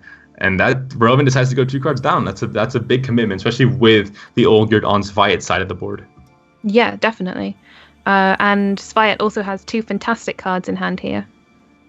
Yeah, Shawnee not so great round 1 when you don't have targets. Round 2, a lot better. And at Taos, I think it was going to be pulling a winch, so I mean, a pretty fantastic hand. You really don't want to jinx this. I think he maybe mulligans the battering ram, but overall, he can't complain with his hand right now. Yeah, definitely. It's going to be interesting to see what Mr. Roven has. Okay, so we've got the Priestess Freya there, which is going to be useful with all of those high base strength units which he has in the graveyard. But will it be enough? I don't think it'll be enough. I can tell you what he has. He has 2 cards less than his opponent, and that's not a good thing in Gwent. Yes. So Mr. Roven definitely not, on his greatest moment in Gwent right now. I think he won the first game, so he's still pretty happy, but this game is looking like a tie, maybe a 1-1. There's a spy at least. He gets back some card advantage, but overall, not fantastic. Yeah, luckily Heim giving you a very good chance of being able to pull a spy there. So it's always a gold card, which you see very often run in Skellige, just because it's giving you that added consistency. So now it's only 1 card of a difference, but still in a short round 3, 1 card is massive, and we're seeing some very good value for Sviat as well. So I think he won't have too many problems winning this game. I mean, I might be wrong. There are still some cards from Mr. Roven that could, potentially put up a lot of points, like Olaf, for example, in round 3, and his deck is very thin. I mean, he's down to just 3 cards, so there's a very high chance he pulls it, but overall, I think Sviat definitely has the dominating hand here. Yeah, definitely. You just can't argue with the 3 golds that he went into this round with. And more than that, the card advantage and just the control of the situation with the Olgerd as well. I think the muzzle was huge in round 1. It meant a lot more than people might think for the outcome of this game. And I mean, it's showing here. I think Sviat, he's definitely going to round 3 a card up, and it's going to be a 3-card round 3 as well. So he has 33% more cards than his opponent in round 3. That's a big difference. Yeah, definitely. Although we know Mr. Roven has a very good chance of getting Olaf here, because there's only 3 cards left in the deck. He'll draw 1 and then can mulligan 1. So there is a very good chance Olaf will be coming out now. But I mean, Olaf is still just 20 points. Natalis is normally also about 20 points with Winch, if you can find a decent machine synergy. Although it's worse without Ronvid, but still. I think it's looking in favor of Sviat here. He's definitely not sad about his hand. And Olaf is good. Sigdrifa is good. They're not dead cards by any means. But, missing that last card is going to be, I think, the deciding factor in this game. Yeah, definitely. And we saw Olgerd popping out on the board there just to rub salt in the wounds of the muzzle target from earlier in the game. Only 2 points, but feels bad, man. Yeah, he's a traitor. He's not Roven's friend anymore. Roven's going to take him out of his deck altogether. Ban the traitor. But Naneki not too important right now, I think, in this. I mean, Hensel is gone. You're not going to get the light cavalry out, I think. So it's really just a 12-point silver, but 12 points is still better than no points. So I think Sviat is still happy with having that card to play. Yeah, definitely. I think, we can kind of predict the outcome of this game now, but it will be interesting to see how things pan out and how Mr. Roven makes the best of the situation with these reses coming off of Sigdrifa for now. And Selkirk coming out to potentially win the game here. There are some big plays still left for Mr. Roven. But I mean, it's Selkirk the duel. I haven't seen this in a long. I think I've never seen this potentially. I don't think I've played against Selkirk either. So it's going to be a fun effect to see. But he's not premium, unfortunately, for our viewers. I think everyone wants to see him premium. He's one of the best premiums in the game. But very easy kill there from Selkirk. Quite an aggressive fellow, and a 3-point win there for Spyet, tying the series 1-1. And then we saw the reinforced treb at the very end. Not necessary, but just making it feel even worse. Yeah, the BM ping. Like, someone has to tell that machine to stop that BM business. Yeah, so we're 1-1 currently, and we've got Dagon, and Skellige and Ethne coming up now, which is going to be very interesting to see. Yeah, we might just see a Dagon mirror coming up. We saw an Ethne mirror already, so no more mirrors are possible, obviously. I think there isn't a chance for a crack mirror because, obviously, Spyet is not playing crack. But the Dagon mirror is a possibility. I think it's interesting to cast mirrors, but not so fun to play them because the plays are kind of annoying when your opponent kind of mirrors your plays. But I think we saw some good games, and I definitely want to see Dagon for sure. Yeah, me too. And knowing that both of the competitors here have brought Deathwish Dagon, as opposed to, the older forms of just pure weather. It's going to be nice to see this relatively, I don't want to say young archetype, but this archetype which has been given a second life in the recent patch. Yeah, people were definitely, banishing Deathwish and saying that it wasn't relevant at all, but we're definitely seeing it played in ladder and also in tournaments we're seeing here. So Deathwish, not as dead as people think. I think it's still kind of viable. We'll see. Rovan, again, he's bringing Kraken Crate, and Spyet's bringing Ethne, so no Dagon for us. We're going to have to sit patiently and wait. But we're going to see a rematch. Well, not a rematch, but both these decks coming back and trying to get their win for these players. Yeah, so we saw the Ethne mirror earlier, and it's going to be interesting to see how this deck stacks up against, a completely different archetype, because mirrors are always a little bit awkward. I can tell you Olaf is going to get scorched, probably. Spoilers. But I think Olaf is definitely going to get scorched at some point. We do see Spyet finally has the Yavin. He also has the blue coin, so, kind of compensates. And again, I mean, we're looking at targets here for the Scourges and the control from Spyet. What does he really have? Marauders, I guess, are pretty decent. Yeah, Spyet has all 4 of his golds in hand, which is massive. It's very important. Double Scorch there again with the Shiru as well. Exactly, and I like the Dry Fast a lot. I mean, you're scared of carryover with Skellige because Skellige, they always have the Sneaky King Bran or even Kraken Crate with Olgerd and this Curse synergy, so you're always scared of carryover, even if you have a spike, because your opponent might have one as well. So I think the blue coin Dry Pass is never a bad idea in most cases, especially considering that what you're scared of in a long round against Skellige is the big point Marauders, because you end up getting a lot of curse units on the board. But if you're playing, an archetype that has Scorches and Mandrakes, you're not too scared of them. So you're fine going into a long round and giving your opponent that possibility. Yeah, definitely. Control is one of those interesting archetypes which doesn't necessarily favor a long or a short round, whereas, other archetypes are normally weighted one way or the other. I think Spyet is very flexible here.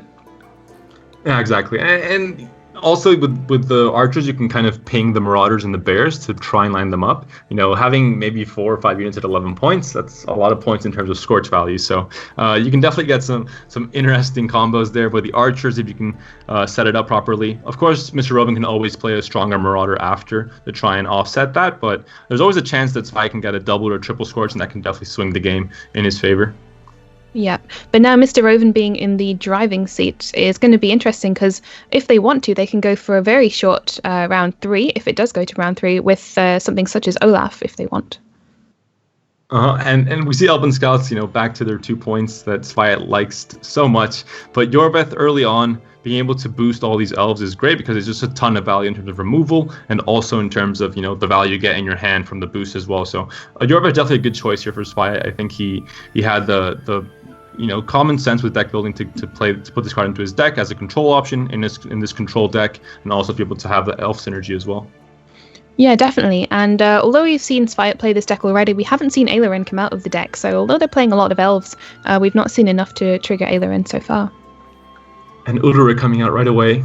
It's a good way to block Scorches, because now you have a 13-point unit on your board and you can't do anything about it for the most part. And it's going to be blocking a lot of Scorches until the Marauders come out at a higher value. And it just, it's definitely not a good thing for Spyet. It's going to block a lot of his strategy. Of course, and now, of course, both players know what the other one is playing in their deck. So Mr. Roven knows that's what they need to be playing around, is all of these Scorches, and it's something which this deck is going to be particularly vulnerable against, but they can play around it now.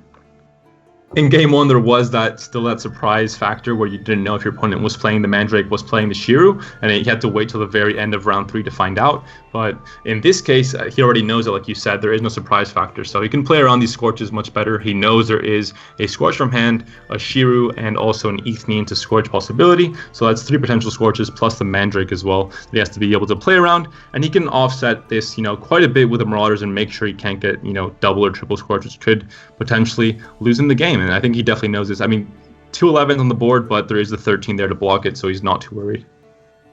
Yeah, and in this game we see Mr. Roven with the Restore in hand, which used to be a very intrinsic part of this deck. It's still very important. It just allows for massive bronze plays, being able to boost a unit up to 8, although Restore has recently been changed. And then we see the Dragoon coming out on the board there, just guaranteeing a lot of value over the course of the round if it can't be dealt with. It's just the problem here is if Mr. Roven thinks that Sviat does not have his spy and he plays very low tempo, and Sviat finds a chance to play the Yavin while still being ahead, that'll be able to get him into a position where he can potentially keep up the tempo and stay ahead in card advantage, and that's huge going into round 3 because there is no other way. Obviously, we've seen a lot of nerfs to Summoning Circle and ways to get multiple spies, so there isn't really a way to get double or triple spies anymore for the most part, and Sviat can definitely play with that in mind and trying a card advantage that way.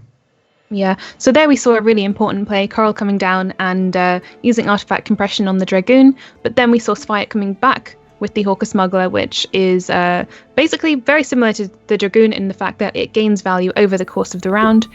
So that is going to be a potential threat, which is hanging over Mr. Roven now if they want to drag this out into a long round.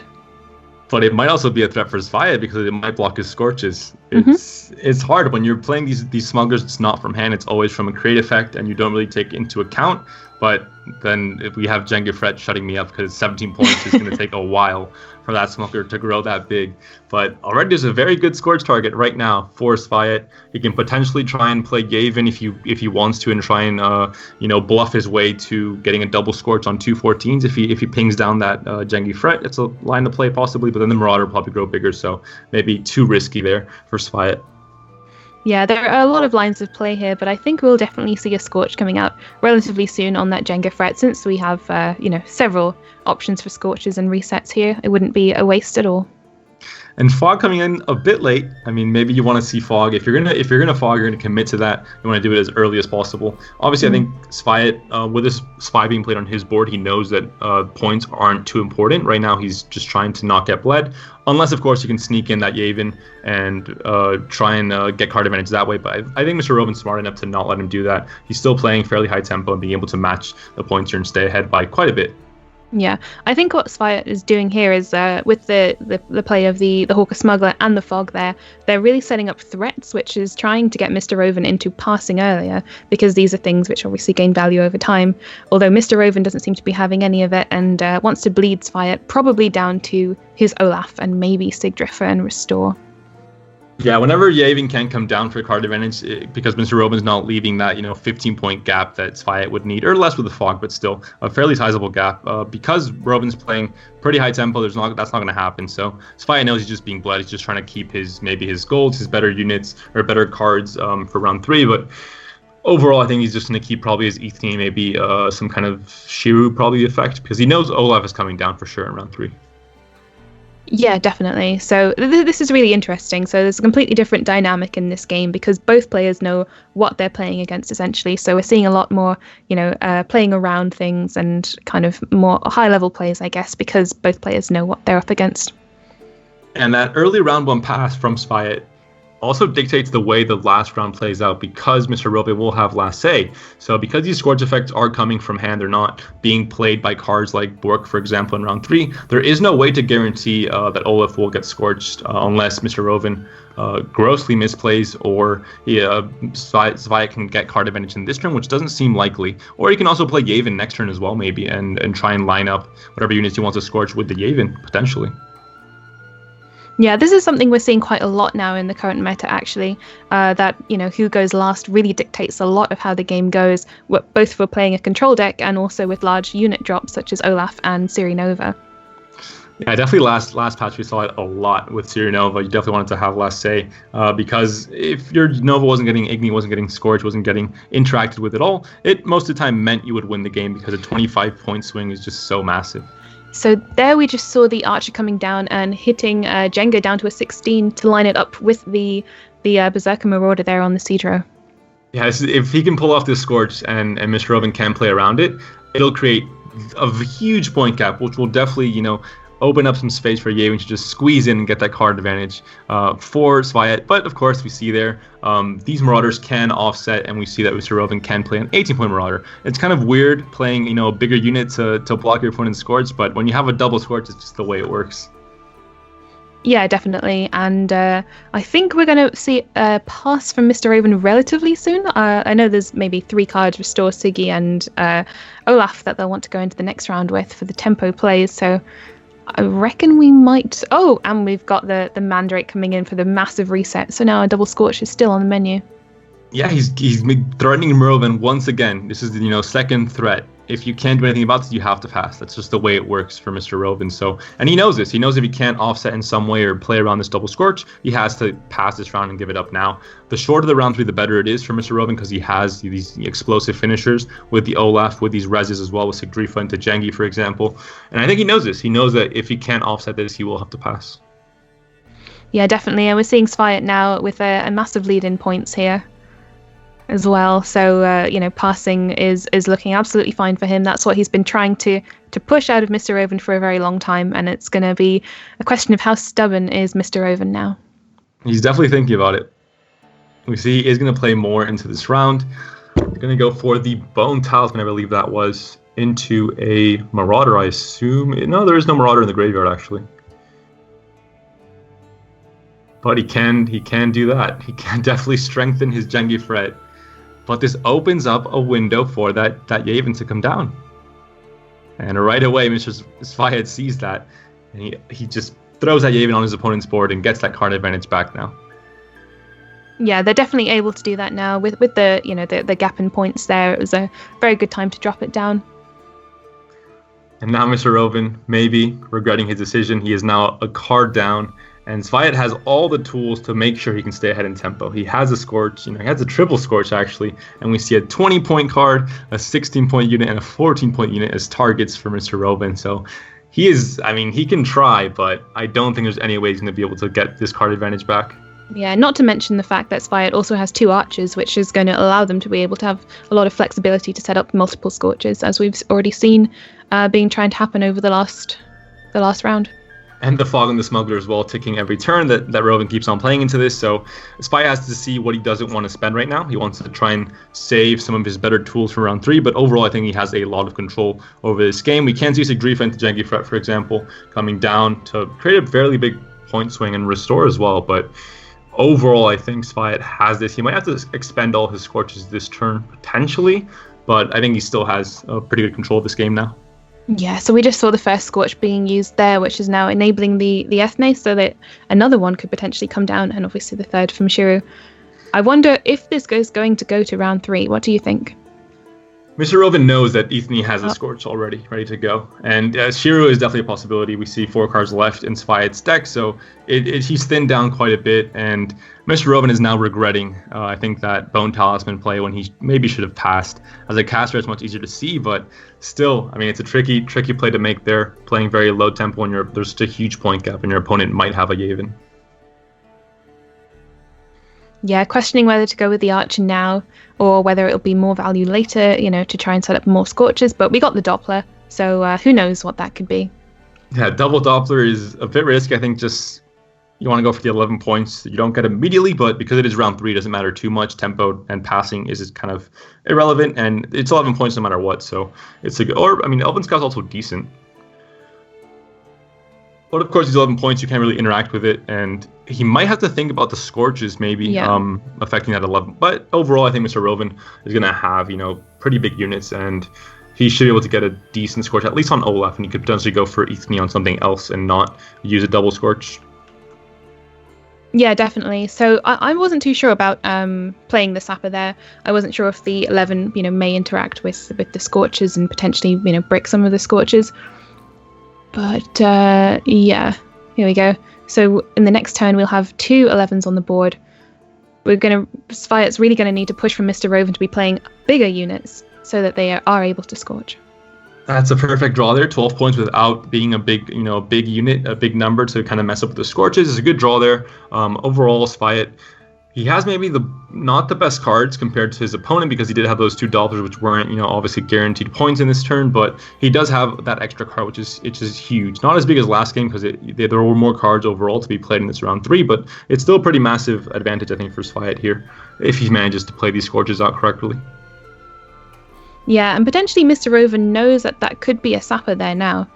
Because, they figured out it's not Morin now because, no damage was dealt with the next card coming out. It's not ideal placement for to reveal, so, it might be assumed that that's an 11-point card there and that they're just delaying it to try and keep the Scorches as awkward in the hands of Sviat for as long as possible. And actually, I was thinking about Olaf, but there is also Genghis Fred that could come out. So 11 points is definitely not going to mess up with any Scorches. There's going to be some big units coming out from Mr. Roven and some big answers coming out from Sviat as well. Oh, the double 11 here would have been nice though. It would have been a nice double 11 Scorch here. But Sviat, unfortunately, he had to choose that 11 there, I think. Yeah, I think so too, because the Elven Scout, it could have been, it could have been anything, and it could have been a card which required your opponent to have something on the board. In that case, Mr. Roven didn't, so I think it was the safer option, but is obviously leading to a little bit of awkwardness now. But if we see the Archer coming down first, then we'll get to lovely Scorches here. Yeah, and the difference between like a 22-point Scorch and a 20-point Scorch, not huge either. So it's not like it's not a game-losing mistake there from Sviat. It's just, maybe you could have chosen a different option and still gotten, 12 points like with the Hunters there between the back row with the double 6s. But 18-point Scorch, pretty easy one here for Sviat. Very straightforward play.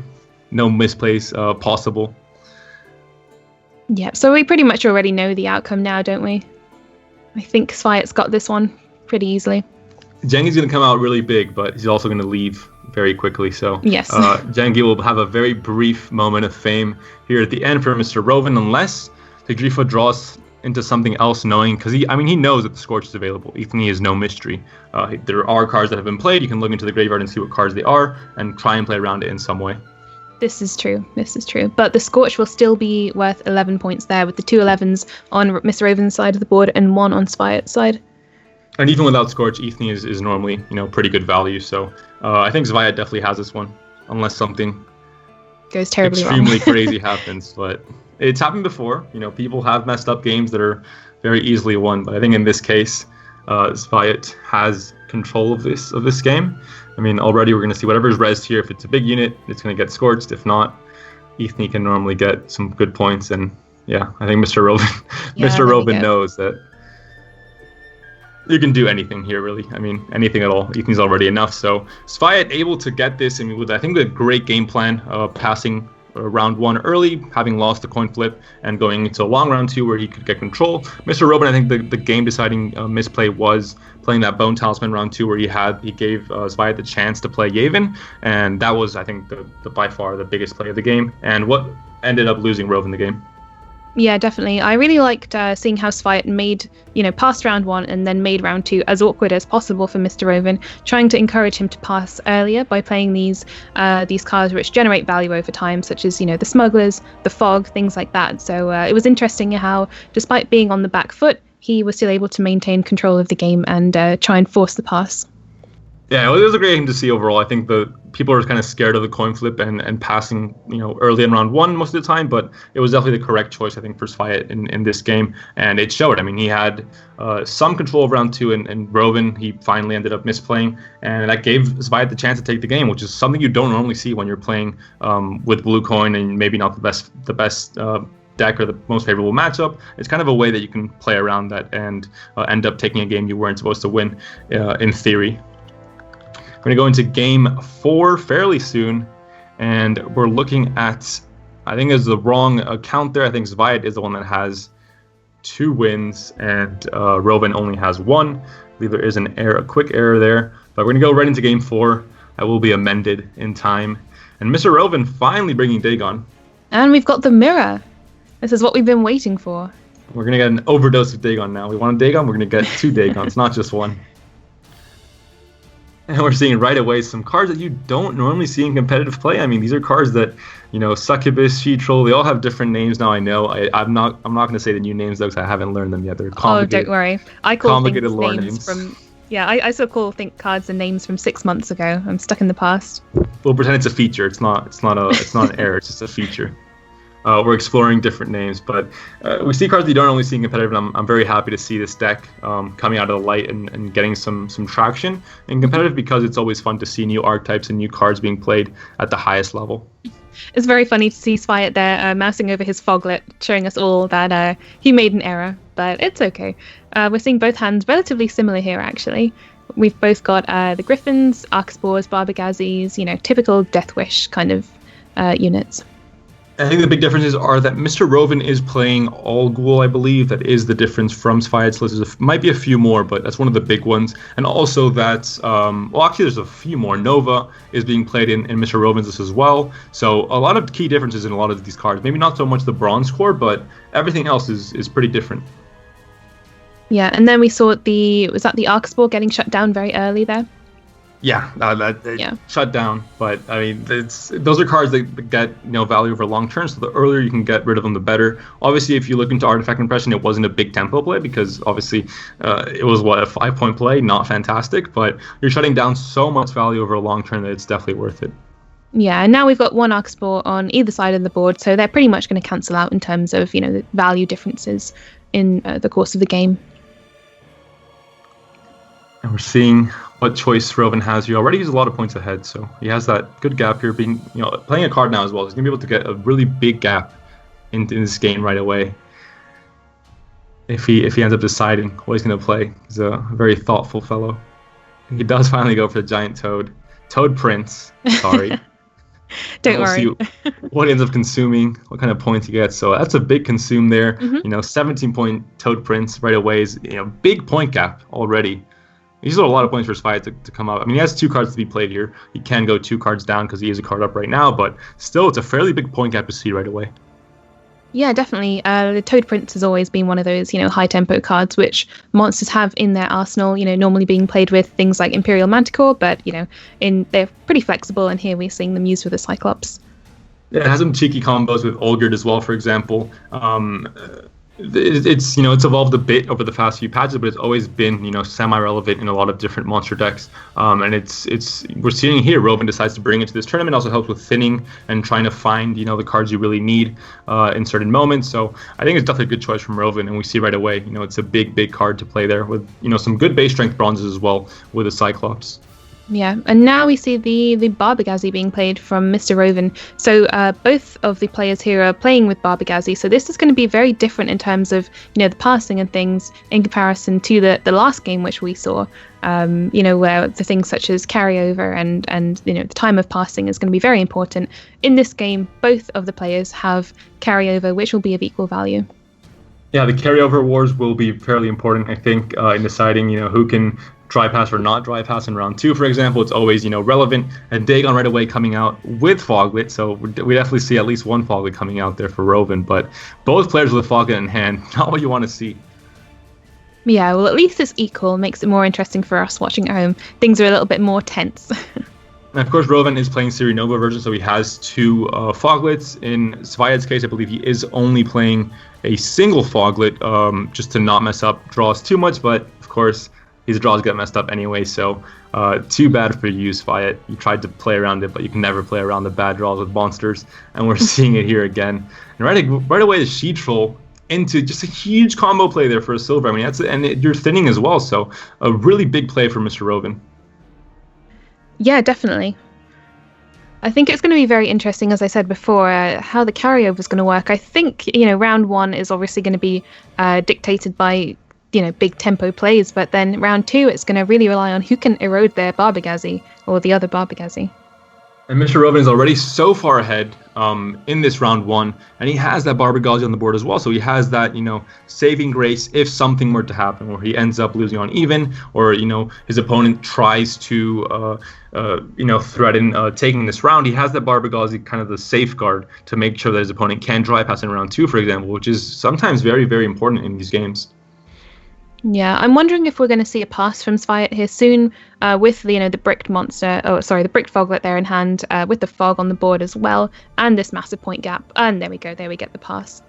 Yeah, it's just too much to handle there. We have Larry the Arc Spore still ticking. We have the Fog still ticking as well. Just a lot of things not going in Sviat's favor in this round 1. So he ends up having to give it to Mr. Rovin, who did expend a few very important cards like the Toad Prince, like the Sheet Troll. But overall, I think that was the correct play for Mr. Rovin to make sure he had control of this round 1 in this game in general. And we're going to have to see if Sviat, with all these gold cards and Succubus not having last say, might be paramount in this game. I mean, in round 3. Yeah, definitely. Well, particularly with cards such as Succubus, or Maruna, I think is the new name of good friend Succubus. It's very important to have last play with cards such as that, because your opponent may have a counter to them. Exactly, and we see that Sviat has a lot of Death Wish. I mean, he has the one Rot Fiend, but that's really it in terms of what the Cyclops are going to hit, what the Barbagalzi can hit. So that synergy is kind of lacking, where you don't really have Arc Sports, you don't have some of the units you want to see in hand. You want kind of a mix between, the units you play initially, and then also the Cyclops that can engage with those units. But in this case, maybe a bit too much of the latter, with 2 Cyclops and the Barbagalzi in hand. Yeah, definitely. Deathwish is an interesting archetype, wouldn't you say? It's one of those ones where it can do pretty short rounds. There are a few cards which are very good at the quick bursts of value, but then we also have cards, such as the Arcspore and things like that, which do value over time. So it's going to be interesting, especially in a mirror match. Now, there's no one particularly favoured, obviously, in the mirror, so it's kind of up for grabs. Whether it's going to be a long round 2 or a short round 2. And with Mr. Rovin having control of this round 2, you don't really want to expend Dagon, because he's a good play for round 3 if the round 3 is fairly long, because weather, of course, is great, and then it's just a 12-point value play anyway, even without the weather, so it's still a really good play to play early in round 3. But because he doesn't have control of this round, Sviat might elect to play this early on and just get that guaranteed value now, and make sure that Mr. Rovin can't do any funny business in this round to try and get card advantage in some way.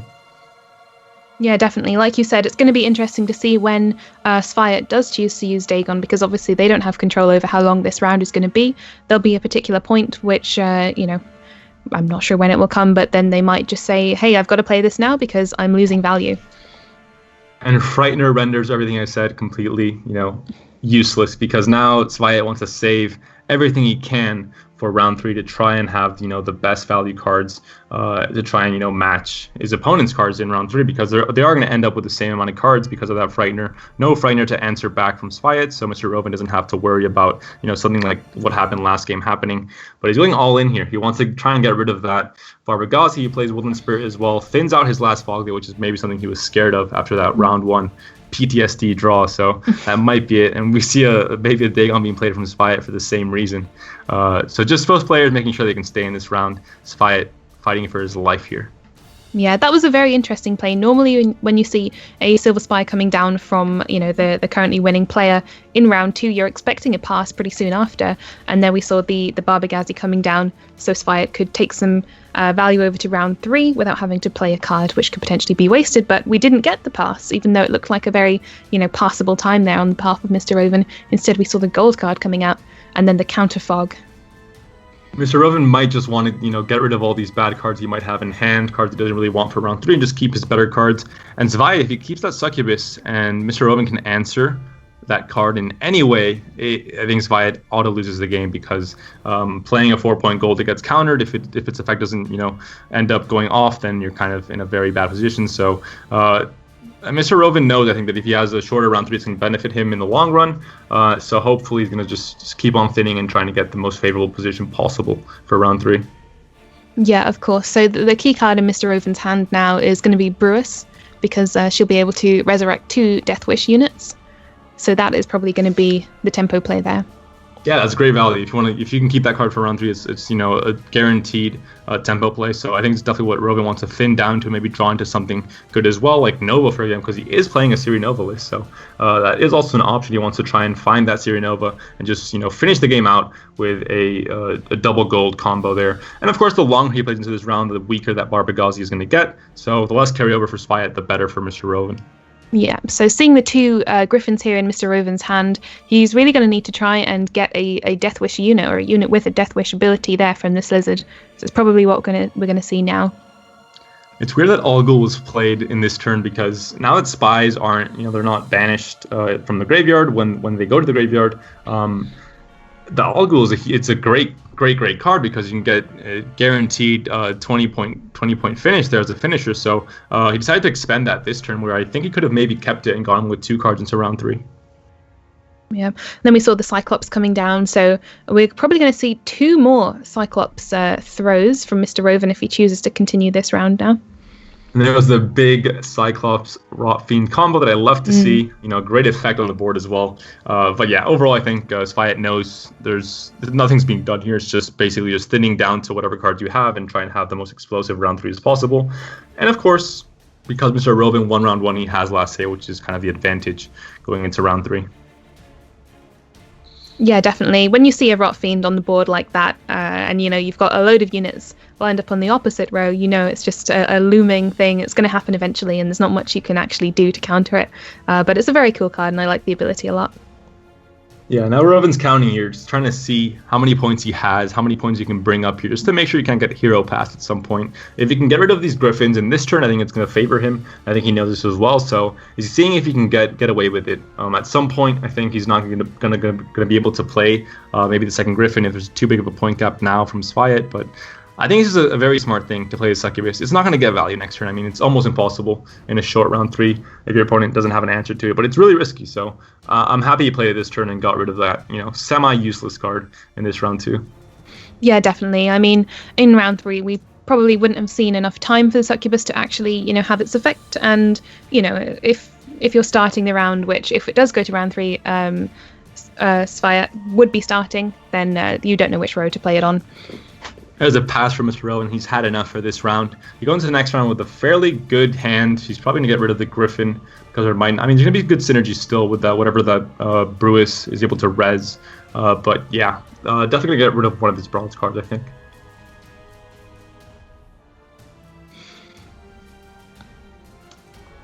And there we have it. Siri Nova being drawn, the card that Robin really wanted. He thinned his deck out quite a bit, so he had a very good chance of getting it. And I think that is going to be game for Mr. Roven, because he has just a fantastic hand here. We're seeing just Siri Nova as a finisher is always going to be fantastic. Even after the nerf, it's just a great amount of points. Yeah, that was a very decisive draw right there. I think it was, just great thinning there, down to only 3 cards in the deck. There was a very good chance of getting Siri. And then we've got the 2 explosive plays, one from Brewis Ritual, and then obviously Siri as well. And there really isn't a counter for the Succubus, so I mean, maybe it would have been good to keep it, but it's super risky. I think it's just I personally don't like the card at all. In tournaments, it can get you some cheeky wins if people don't expect it, but overall, I think it's not a card that's suited for competitive play for the most part, unless you can really get card advantage from it. But we're seeing here, Siri Nova very much capable of winning this game, only 5 points needed. So she's going to be a bit overboard, but definitely going to get the win there for Mr. Roven, and he ties a series 2-2. We're going to the final game here between these two players. We've seen some really good games here, I think, today. It's been, evenly stacked, between the games. In certain matchups, you get one person who's, decisively better in terms of the decks that they've brought, and then we've seen a lot of mirrors as well. So it's going to be a really hard one to call. And we do see Ethne against Dagon. I have to think about, there aren't really that many Scorchable units in this Dagon deck. Of course, Siri Nova is a great option, but everything else is it relies more on the synergy between the Death Wish units and the, cards that engage with those units, and not so much, big units like the Skellige deck or like the other Ethne deck. So, maybe I give Mr. Roven kind of the advantage in this last matchup, I think. Yeah, see, I'm not too sure of that. I think I might go for Spyet in this one, because they're playing the more controlling style of Scoia'tael. I think they're going to be able to shut down a lot of what Death Wish does. Although, to be fair, lots of the control mechanisms may trigger the Death Wishes. We go right into Game 5, the final game of the second semifinals. Mr. Roven against Fiat, Dagon against the Ethni, or no, it's not Ethni, it is Kraken Crate, because there was the mistake after the game 3. Apologies. So it is true that Crack did end up losing that game 3, and then game 4 obviously there was no Crack. So it is Kraken Crate against Dagon. That is true. There's no Ethni. Ethni won for Sviat and lost for won for Roven earlier as well. So it is Kraken Crate against Dagon. So very different now. It's a completely different match than what we were expecting. Yeah, my mistake there. I forgot about the mishap on the intro screen there. And of course, Nova can't get scorched because she just won game 4. So that's, not what we're expecting at all. A completely different scenario here. Kraken Crate, which does have very scorchable units, but of course, Fiat not playing a scorch list. He is playing Succubus, though, which is, in some ways also kind of a unit that, or a card that can potentially create huge swings if not answered. And are there really any control options from Mr. Roven in round 3? There doesn't seem to be. This is very much a value-driven deck from Mr. Roven here, and not many control mechanisms at all. So I don't know if they will be able to stop that Succubus should a good Succubus target, become available. So that might be game deciding. If Succubus is able to go off in round 3 and get a huge swing on, it doesn't have to be on Olaf or Jenga Fred, just even an 11-point card, it's already like a 26-point gold, which, is better than Surinova already. So there are ways to interrupt it, but like you said, Skellige doesn't really have those control options. He has Coral, but obviously Coral and Succubus, nothing really happens there. So not too many options for Mr. Roven if Sviat is able to save that card for round 3. Yeah, definitely. Those cards, such as Succubus or Maruna and Muzzle and all these cards with these charm abilities, on face value, you may not think they're that much, but they're obviously taking points away from your opponent and giving them to you. So they're effectively worth double, however many value points are on the cards which you're taking.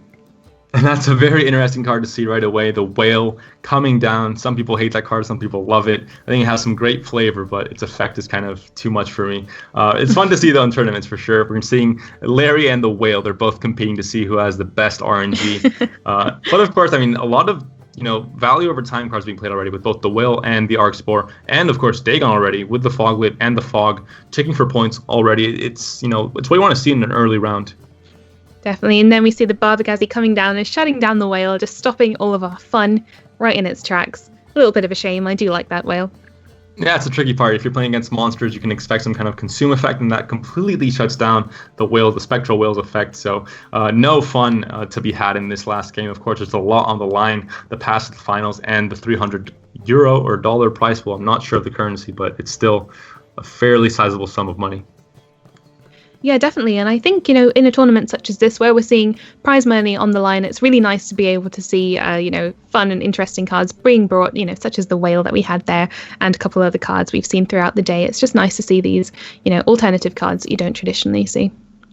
And Mr. Roven, big play with Ulrich with Skjold as well. It's a very cheap spy to play, and now he just has to be able to obviously, there's a Barbagalli on the board, so there is already a way with carryover to prevent the dry pass in round 2. But Mr. Roven with that spy, he puts forward a very big message here, where Spy has to either counter spy or he has to pass because of the coin flip.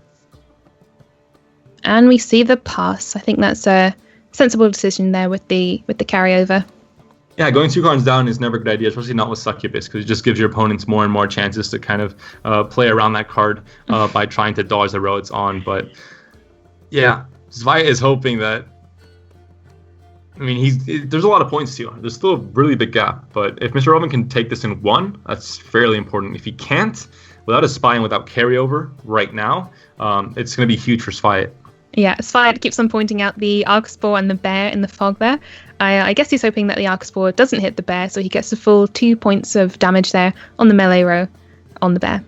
Exactly. If it does hit the Bear and it comes down to 1 point, then maybe some haters of the RNG will definitely come in droves, because it would be a game-deciding moment. But hopefully it doesn't happen, or isn't relevant anyway. We'll see here what Mr. Roven decides to do here, what kind of play he can make. He's not going to get enough points to pass it in 1, so. And yay, no RNG in Gwent. Larry the Arcspore behaves himself and hits the Freya instead. And we still see Mr. Roven to play another card here, and there is no spy in his deck anymore, and there is still carryover for Sviat, so no dry pass possible. That's a big thing. So this is very important now, because Sviat is, just draining Mr. Roven of their cards, so that in at the very end, Mr. Succubus. I was about to say Mr. Succubus. So the Succubus, may have a better chance at being able to get the big points. And now Sviat will have to be careful in round 2, just to make sure he can stay ahead in tempo and make sure that Mr. Roven can't catch him, catch back up and card advantage that way by just playing more points very quickly. Other than that, I think in the end, Mr. Roven got a bit too greedy with that spy in round 1 to try and force this, and he will have last say in round 3, but if he doesn't have Olgierd, so there is no carryover. Barbagalzi's still up. There's no Coral to counter the Barbagalzi either. So he put himself in a position where he lost a lot of control on this game, and he now has to play, kind of in an unfavorable position for being too greedy with that spy. Yeah, definitely. And we're seeing a lot of, very strong cards here in Sviat's hand as well. They've got 3 golds, including the Brewis Ritual, which we saw, in the previous game, being able to deliver large value plays. And we see a muscle there on Olgierd, possible, but not ideal because now he's only at 4 points. So, not the great 16-point swing we saw earlier in this series. Still, this is a big point gap to make up for Deathwish, because Deathwish relies on, Arcspore, some low tempo units at the start to then, go into higher tempo margins later on. But right now, right off the bat, Sviat might have trouble finding enough points to stay ahead in these early turns. Yeah, definitely. Sviat has some nice control options available. We've got the artifact compression there, which could be potentially quite big on some of the big units Mr. Roven has. And then we've obviously got Maruna as well. So it's really going to be, Sviat trying to keep up by, keeping Mr. Roven under wraps. And he has to commit the Brewers here because it was a big point gap right off the bat with Freya into the Beastmaster. It was a lot of points right away, and Mr. Roven hasn't even started. He still has Restore, he still has Kraken Crake, he still has a lot of cards that can guarantee a lot of points, Marauders as well in the long round. So Sviat, he has the upper edge where he has card advantage, but he might be in trouble if he can't keep up later on. Yeah, definitely. And Restore, although it seems like a relatively innocuous unit, it actually is a lot of bronze value there in that single card, especially if you play it onto the Bear Masters and then obviously spawn a bear from that as well. And the marching orders is on a Slizzard, I imagine. Although I think there aren't, I don't know how many Deathwish units there are still in the graveyard because the Brewis did res 2 of them. I think there's only the option for those 2, so Slizzard might be dead right now, but I think Griffin will, end up changing that, or Cyclops even, to be able to draw another Arcspore maybe, and get some tempo that way. And the earlier you do that, the better, because they're cards that get value over a long turn. Of course, yeah, and this is something we saw in the earlier games, Sviat trying to pressure round 2 when they're on the back foot to try and get the earlier pass if possible by playing these cards which gain value over time. And Sviat, Mr. Roven did see the Succubus last game because it was played in round 2. It was, kind of thrown away from Sviat, so there is no surprise factor there. Mr. Roven knows to try and play around that card and maybe try and bleed it out in this, round 2 as well, like the last game. And he knows that if he doesn't have an answer to that card and he lets that card, run loose in the next turn, he doesn't, force it out from his opponent in this turn, that might be game deciding. So he definitely, I think he has that in the back of his mind. Marauder coming down for a decent amount of points, 13. Would be more if the patch hadn't happened, but they got a bit nerfed. Not as happy as they were before. Still a pretty good swing for a bronze card. Yeah, definitely. In terms of bronze cards, they're very good. And we're probably going to see both of those coming out now as they do better when there are more cursed and damaged units on the board. So they're better in rounds with more units out. So we'll probably see the second one here. And Cyclops coming down right away. Good synergies there. Lots of little 4 dudes in the melee row. But overall, I mean, we said it before, playing Dow from hand is not great because it's only 6 points, but when you have it on board already and you're able to play Cyclops, it's, a lot more points and pretty good value for bronze cards. Yeah, definitely. And we've seen this card change because the whole way that Deathwish works was overhauled there not too long ago. So Deathwish no longer spawns in the next round. It's all happening in the one round. So using a card such as Cyclops is a great way to trigger the lesser Dow, I believe they're called. Exactly. And I'm feeling for Sviat here. I want to see Succubus work, but if Mr. Roven's smart, I think he's going to try and bleed it out this turn. But we still see a big point gap, or not a big enough point gap, from Mr. Roven to try and force out Sviat. This might be the chance here. It's a lot of points, but even just Artifact Compression would do it here. So a lot of options still for Sviat. Also, for example, the muzzle onto Skill might, kind of block that Sacred Reef from happening in round 3 into a good cursed unit pull. So definitely a smart choice there from Sviat. Yeah, definitely. I think we're going to see Mr. Roven again, just going down to Olaf. We'll almost certainly see the second Berserker Marauder being played here. This is kind of the optimum time to play it, and in the next round it would be, pretty useless. And now you're running into cards that aren't as fantastic. I mean, Drowner, not the greatest. Dial from Hand, not the greatest. Succubus, not the greatest. Archspore still taking here, so he's still ahead. But this is coming to the point where Mr. Roven now knows that he can potentially, go all in into this round 2 and try and maybe not 2-0 because Succubus can be played, and I don't think there's any way for Mr. Roven to play around it. And it's a 2-turn timer basically to, seal the deal. But Sviat, I think, is going to lose the card advantage at this point. Yeah, you've also got to think that Succubus or Maruna is going to be able to use the Drowner as well. So the Drowner could be used to pull a unit onto the row where the Maruna is being played, and selectively choose a unit if Mr. Roven tries to work around it. Never mind, there was still one last bullet left in Sviat's gun. He did have the She Troll combo there for a huge tempo swing for only March owners. I thought it was going to be a Slizzard thinking about only bronze units, but there is, of course, the She Troll, now a 1-point card. So there's an option here still. I mean, is there really? I mean, you still have the Artifact Impression on a 14, and an Archspore taking as well, so it's a 13-point swing, which is high, so not enough. You have to use the Succubus, I think. Yeah, definitely. I think this is going to be, the end now. I don't think we'll be going into round 3, and I would put money on it being Sviat to win this. Well, we're going to round 3 because Mr. Roven's the winner here. So Sviat ends up winning this turn, but there's still going to be a round 3. And Mr. Roven has used most of the cards he wants to save for round 3. I mean, Olaf, etc. They're cards you really want to save for round 3. And he's being forced to use them this round because, I think, of the Succubus, I think. Yeah, definitely. My bad there. I thought we were on a different round than we were. Completely ignore everything I was saying. And there, Roven finally, after so many grueling turns, he finds the pass. Succubus can be saved for round 3. Only Drowner having to be expended there. So there's a chance here still for Sviat, of course. Is there really, though? I mean, he's not going first. He's going to have to mulligan the Succubus, I think. There's only 2, unless he draws Frightener. Really the only chance. No, that's not a great draw. Let's see what we get in the mulligan here. This is tricky for Sviat. This is a big decision here.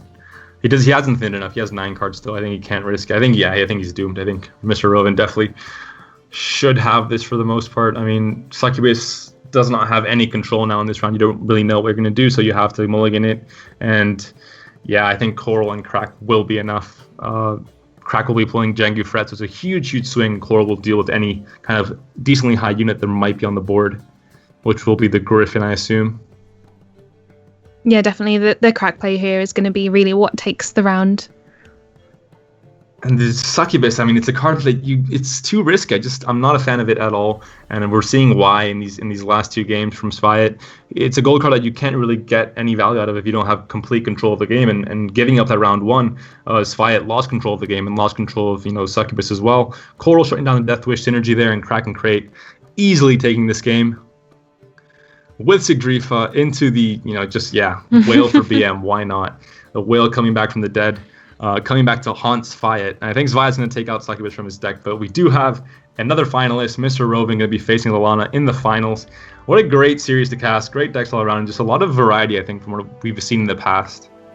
Yeah, definitely. I think we've saw some really good decks today. I think both players were relatively evenly matched. We've seen it coming down to, just a handful of points in lots of cases, and some really interesting plays as well as some unconditional cards. We do finally have a winner, though. I think Mr. Roven deserved to take. I think he had a better deck building as well, more consistent for a tournament. I think Succubus in general is a very risky card. If it pays off, it pays off very well. But if not, then you're going to get kind of doomed. And we saw it there with the gold card not being able to get any value in Game 4 and Game 5 for Sviat. So unfortunate for him, but Mr. Roven decides to finally go into the final against Lallana. We're going to get some great new casters. But first, we're going to pass it back to the host after seeing this bracket really quickly for the viewers. I'm going to go back to Jagras and Flake to kind of analyze what happened in the second semifinal. Thank you so much, Panda, and welcome back to the host desk. How you doing, Blake? Very well. Very, very well. That was a very exciting. That was a 5-game match set, which was fantastic to look at. There was all kinds of action. Finally, the beauty that is Larry the Arcspore has seen some prominence here in the tournament, which is great. He's actually getting a little bit of the spotlight, and it came down to a Larry deck. Unfortunately, not the most efficient Larry deck, especially when you're running Succubus and you're really rolling the dice, especially when you're not winning round 1. Yeah, definitely.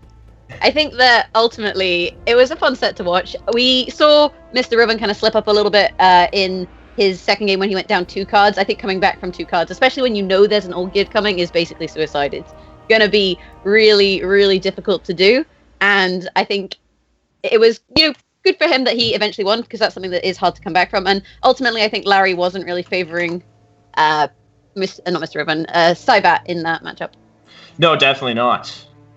There's another one over there, but absolutely one of the I just want to take note here of one of the card choices I found a little bit interesting coming from the monster player being Toad Prince, and given that the fact that there has been some significant changes since the most recent patch, being that spies now are not doomed and they appear in your graveyard, so eating having a good target to eat like a manticore is not necessarily the most important thing for a ghoul play later on with your monster's nest. I find that Toad Prince has sort of become less favorable in a lot of decks, especially Nova lists that have such smaller amounts of, or just 2 bronzes of each that could kind of break things down the road. Nonetheless, I thought that was interesting. I found that Toad Prince is not necessarily the best option for monsters players anymore, especially when there are a lot more better silver cards that can be teched into there. I myself, I'm almost exclusively a monsters player, so I don't play it as much anymore. Nonetheless, what are your thoughts on Skellige and just having that last play with the Succubus? I find that, not obviously being Skellige, but great swords. I mean, against Dagon, it just seems like it's not even fair. Succubus is really strong if you have the surprise factor, and it works in this style of tournament where it's all online, because people aren't necessarily going to know. Like, if Sayat had won, then, Lalana wouldn't have necessarily known that Succubus was coming. But in, say, a LAN tournament format, after round 1, Succubus is just kind of out the window, because as soon as people know that it's coming, it's very easy to just hold a control. You're like, no, I'm just going to not deal with this. And interestingly, because Mr. Robin was in control of that game, what it meant was that in round 2, you can't play Succubus. It's a 4-point play. Like, you can't play Succubus if you're not winning the round, because at that point, your opponent will just pass. They'll be like, oh, there's Succubus, and they'll just get out of there, unless it makes up the points. And because you were getting pushed in that round, because Sviat was getting pushed in that round, he wasn't then able to make use of the Succubus, and ultimately it ended up biting him in the butt and lost in the set, which I think is, it's a risk. It's a risk when you run Succubus, is that you need it in a round that you have control. So because he lost the first round, going into round 2, he couldn't play it. Round 3, it was just such a short round that you weren't going to see value in it. It's a card that down the road, especially in later in round 2, when you have it just sitting in your hand, it becomes more and more of a burden, just burning a hole in your pocket, so to speak, where you have to start evaluating the fact, when is it just a drop for 4 points and you're to push your opponent out of a round, and when is it a finishing card? And I think that in that round, in round 2, where he was bled out of that card, and he had to make that split decision where he had 3 cards left, and it's like, I have to play it. There's nothing else I can do.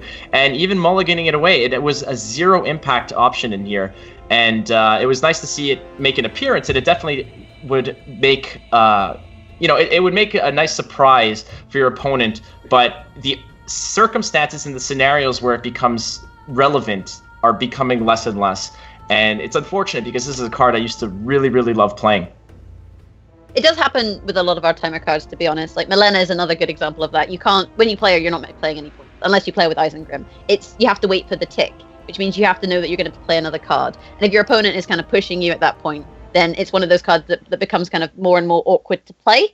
And I think that's just one of the risks that you take when you run cards with timers.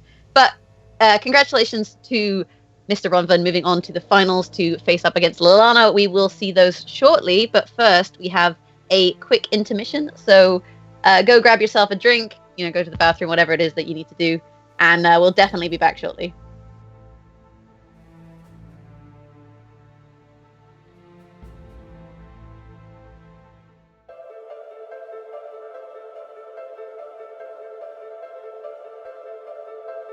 Pam-param, pam-pam-param, pam-param.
Hey everybody, we are back from the break. We're gonna get right to the finals immediately. I just wanted to go. There's some big news coming in.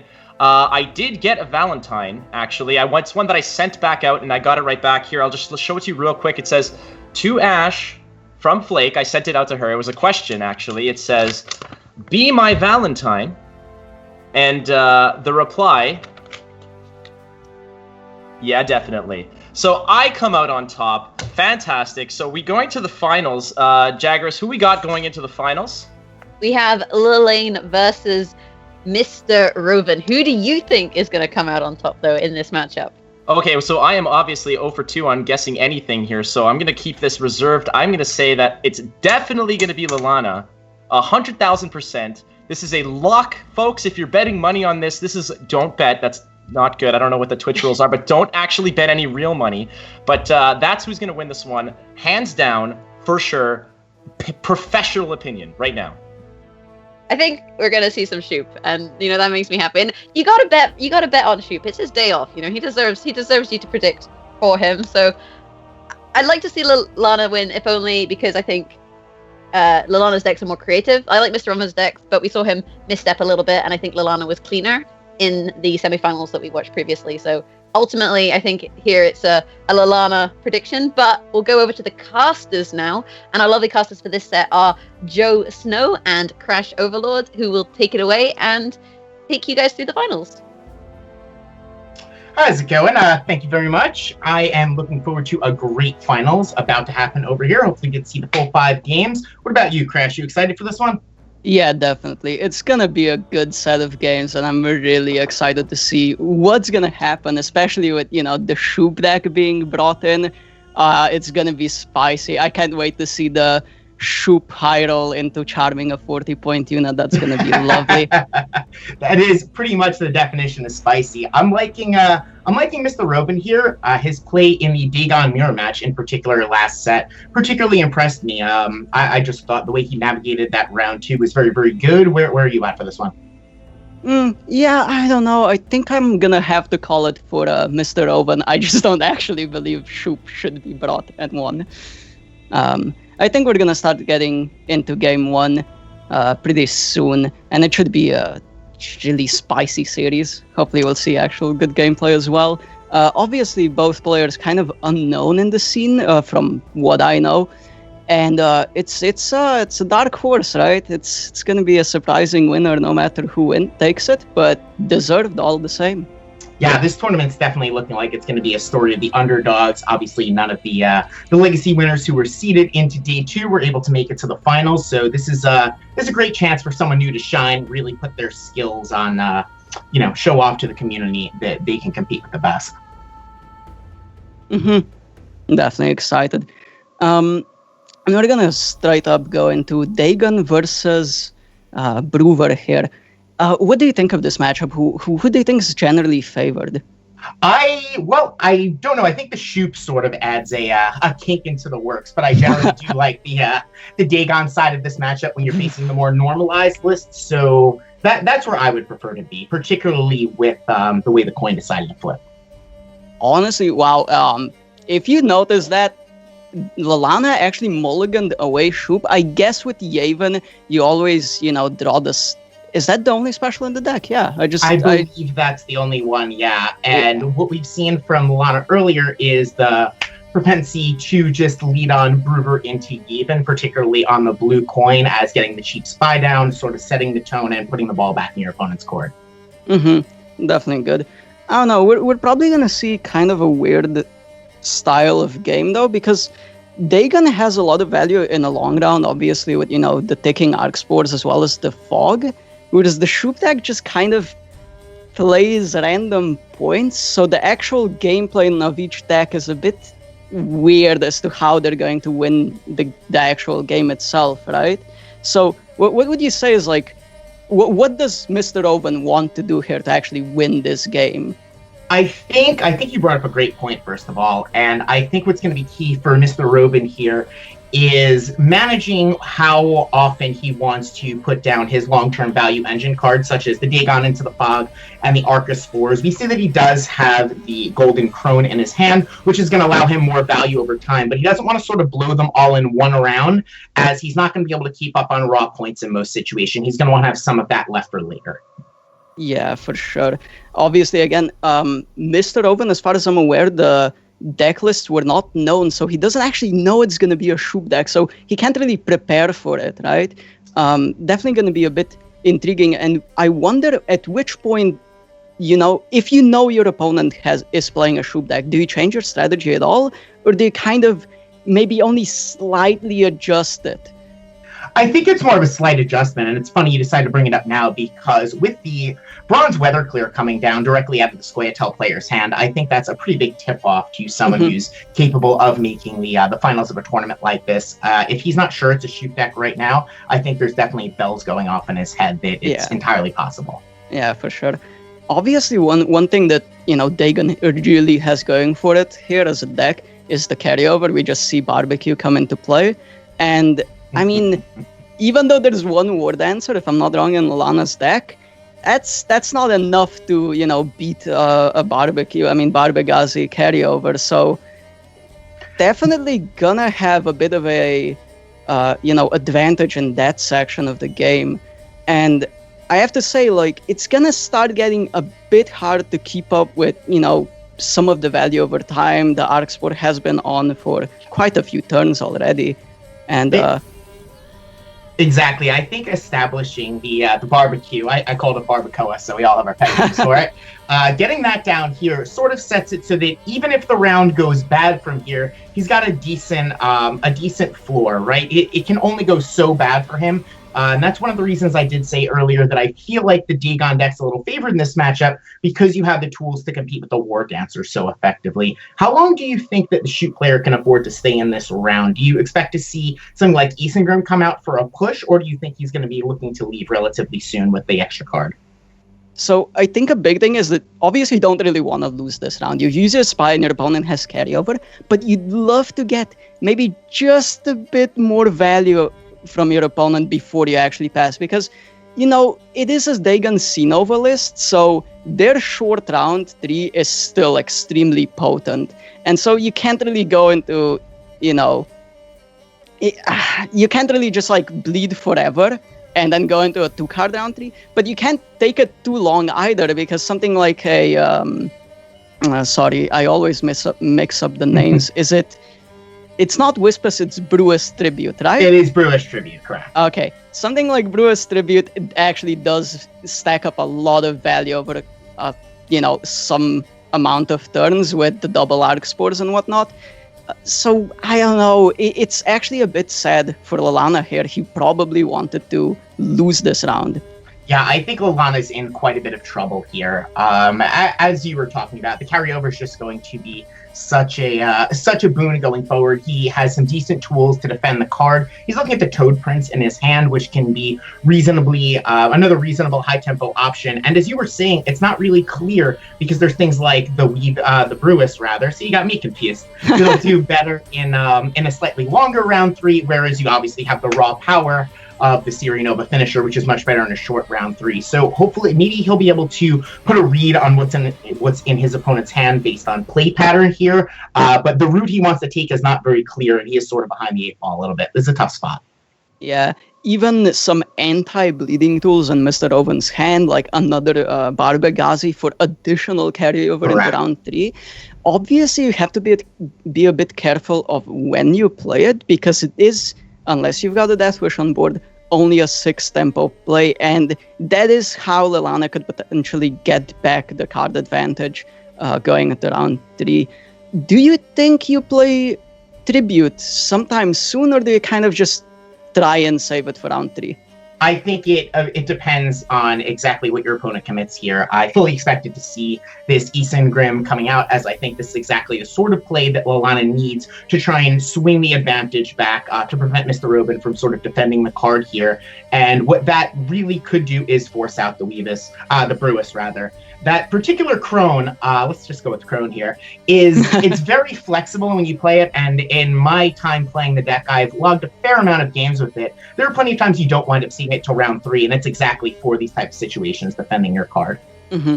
It seems good. Now, one thing to note is that even if Lalana's able to get card advantage back, it's not exactly that great, because he does have to sacrifice a really strong play to do so, which might not really be worth it, considering the Mr. Owen's just gonna play 6 carryover and another bronze, potentially.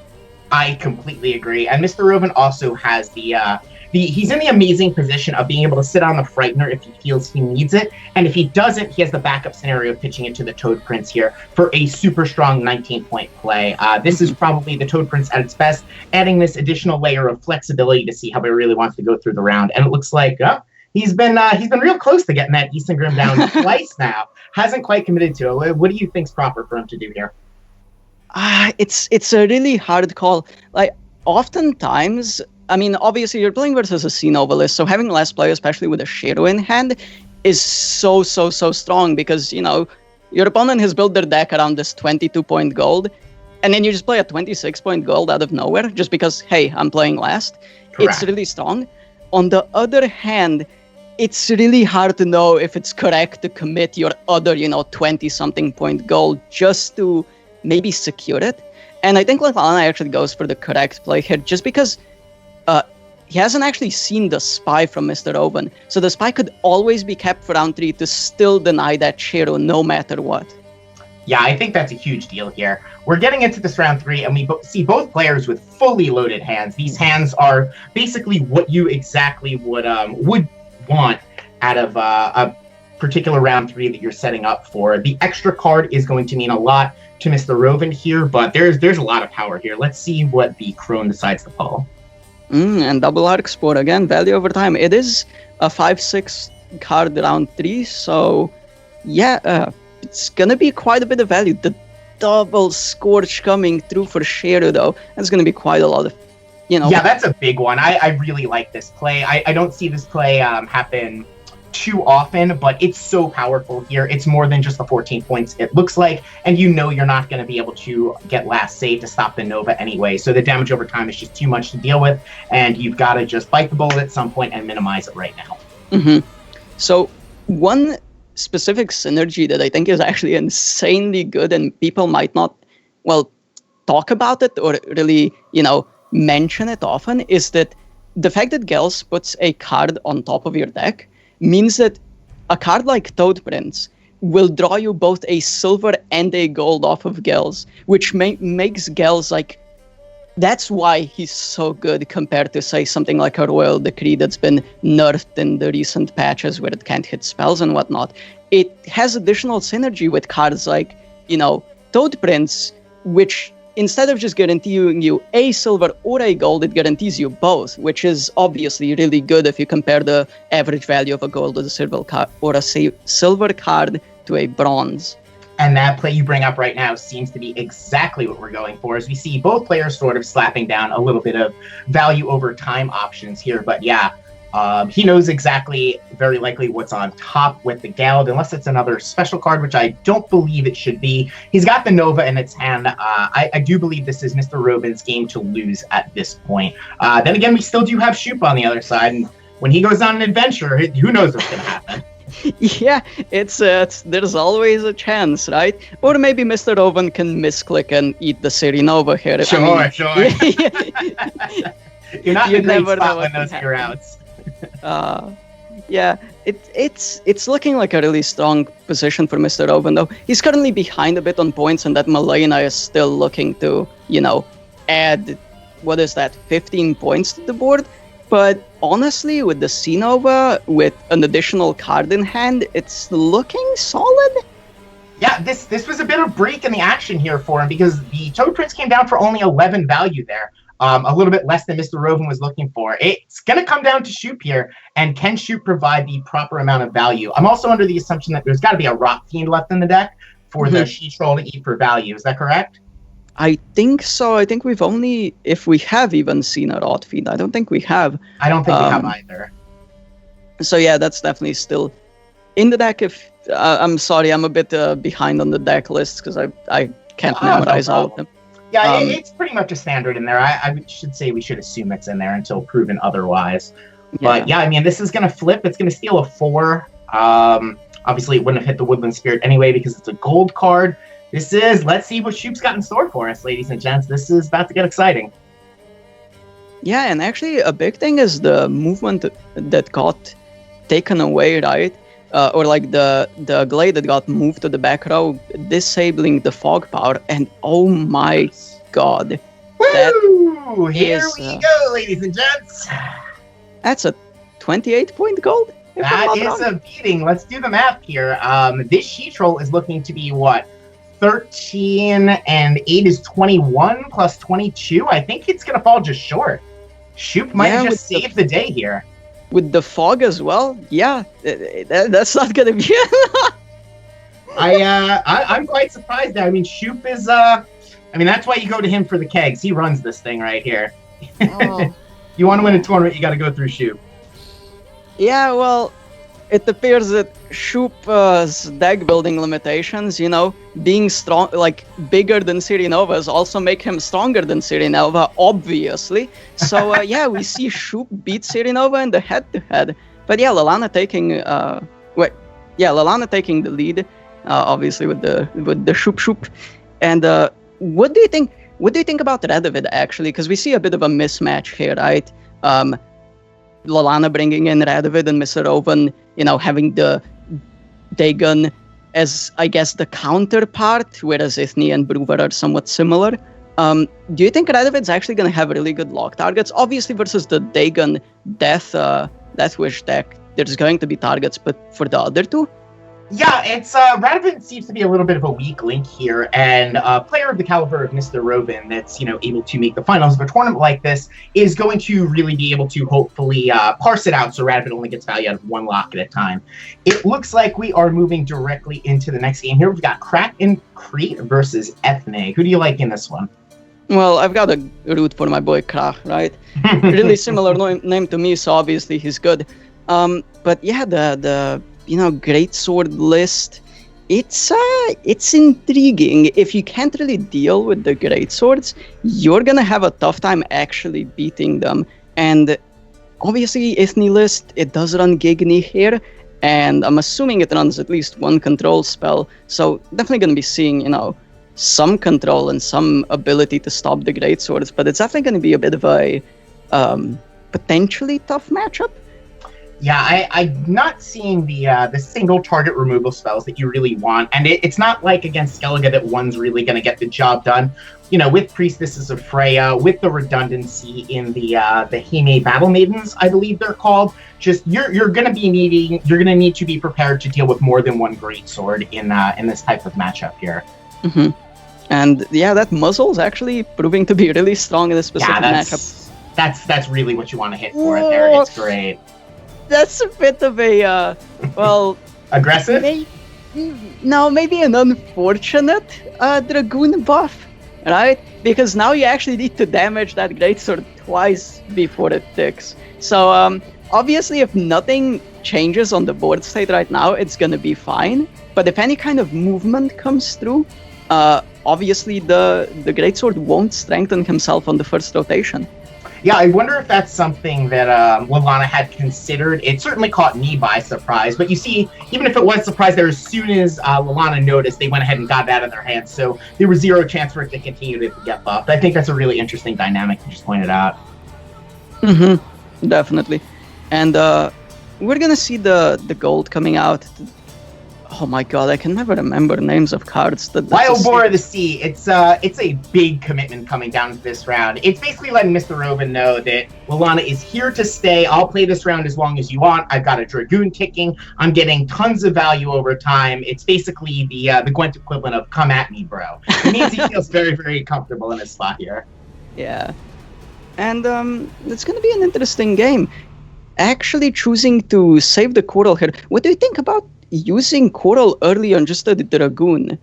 Knowing that, your opponent's used one, if you stop the other one, what other things does he have to buff the Farseer with every single turn? Maybe you can deny some value there, or do you prefer to save it as a, big point remover rather than removing that, let's say, engine? I think it comes down to the coin toss. I think on the blue coin, it's much better to remove the engine piece and just sort of shut that down. But here, it's possible that Mr. Rovin goes for a pass once he gets up a couple of points, and the Coral can be a really surprising swing card. As you're seeing, the Farseer in the back's already at 16, and it's not going to stop growing anytime soon. So there could be a 17, 18-point difference Mr. Rovin could feel comfortable passing with, thinking Lalana can't overcome that gap in one, and the Coral could come down as a large surprise. It would be my guess that that's Lalana's plan for the Coral at the moment. Mm-hmm. And we're looking at a pretty good setup as far as going into future rounds is concerned. That's a 5-point Freya that's going to be raising a pretty big greatsword. There's a Sigurd Rifa in the deck of Lalana. There's still the Restore. It's a lot of points going to future rounds, but I don't think it's quite as clear cut. The hand of Mr. Owen is looking pretty scary as well. It is looking quite scary. The thing is, at what point are you okay getting out of this round? Because his entire hand is basically scary. Besides that one Farseer, which I think we're going to see here, Mr. Roman's going to be in a spot where if he wants to continue the round, he's going to be forced to commit very real resources that he would, in an optimal scenario, like to save for round 3. So I think he's going to be sort of put to the test. I'm curious to see what decision he makes here with us. Well, a big thing is that passing here isn't really great. You're losing the round on even cards, so you do want to commit at least one of these cards to gain that card advantage, right? Because being down cards versus a greatsword list. Yeah, and then you see the big tempo swing. The Igni, I think, was exactly in response to what you were saying. That was his one shot. Try and get ahead, see if I can get ahead, stay ahead, that type of deal here. And the Coral just couldn't jump out of Lallana's hand fast enough. That came down and said, not this time, dude. It's not going to be easy for Mr. Robin to get a nice pass here. We see the second Farseer come down just as, a bit more points, another engine if the round ends up lasting a few more turns. But in response, the strengthened ship is going to be quite a few points. Oh yeah, this hand is loaded here. There's a reason Priestess of Prey is not a 7-point card to begin with. I don't know how you're going to deal with that in the later round. I just really love the position of Lallana here. I would say that Lallana is a strong favorite from this spot. It's seemingly very hard for Rovan to actually overtake and stay ahead here with a simple card play. On the other hand, Lallana does have a Spy that you don't really want to play here, a Freya that you also, I don't even know, can he play it here? I'm not sure if his graveyard even has anything he can res yet, and the same goes for Restore. So as good as this hand is for future rounds, this round specifically not the greatest. And it looks like Mr. Robin is picking up on that. His out might be exactly this type of situation with the opponent not being willing to commit some cards like this. It seems like they're basically all in over here and just going to push. I would not be incredibly surprised to see the Ethne and just see if they can force it out here. For sure. Gonna be interesting to see if the Ethne actually, overtakes and stays ahead this time. Yeah, turning the corner has been basically the battle going on this entire round, as you describe, getting ahead and staying ahead. That's what Mr. Robin's been desperately fighting to try and do. And it just does not look like it's going to happen. What's the best Ethne target it's here? Is that another artifact? It's going to be artifact on either the ship or the greatsword, right? You're looking to prevent as much strength as you can into future rounds because you already have committed so much strength yourself. So if you can overtake while essentially reducing carryover, it's not directly carryover, but it's carryover through the use of cards like Freya and Sigurdrifa, right? You do want to be able to do that. Yeah, I'm curious to see which direction it goes. I think if he's relying on his opponent's hand just being 2 blanks, he's going to go for it. Yeah, and it looks like he does go for it there. So does this Priestess have a target? And if not, does he just slam it down as 8 points and say, what do you have? It's entirely possible. Yeah. Do you ever consider playing your Spy here? Ooh, it depends what my graveyard looks like, I suppose. It's certainly a risky proposition. I would consider it. We did bad greatsword math. It looks like that was an easy pass all along here. Easy pass all along. Ship's too strong. Wild Boar has actually gotten a lot of value this round. It has strengthened the ship quite a lot. So if he finds another Corsair, that's going to be a lot of points. Again, the Freya is insanely buffed. So honestly, Mr. Rowan in a bit of a pickle. Yeah, you are correct. I guess he felt the same way that we did, that was going to be a very difficult situation to get himself out of. And we're going to a game 3. Everything is now on the line. Mr. Robin's got his back against the wall. He has to sweep this Radovid deck that we were talking about. Could potentially be a weak link. What do you think he brings to fight the Radovid for his first deck choice here? Well, you know the fact you have to beat Radovid 3 times, so I think it literally doesn't matter what Mr. Oven brings. This isn't like a Gwent Open or a Gwent Challenger where each win nets you, prize money. It's just the actual series win. And so I think you can either start with the matchup you're most favored in, maybe to reset your mentality, win a game and feel a bit of relief. Or you just bring your worst potential deck and, try and end it fast. If you're going to lose, you lose faster. If you're going to win, you're probably going to win after you win with your weakest deck, right? Yeah, you are 100% correct. I do expect him to bring what he sees as his best matchup here, which, in his opinion, is the Ethne, because I do think there's some value to that. He's probably a little shook right now. He's in the finals. He's down 0-2. You want to try and reset that momentum, get in a good mental spot, and play your best. So let's see. We've got, it looks like a pretty solid hand over here. A lot of value over time tools for Radovid.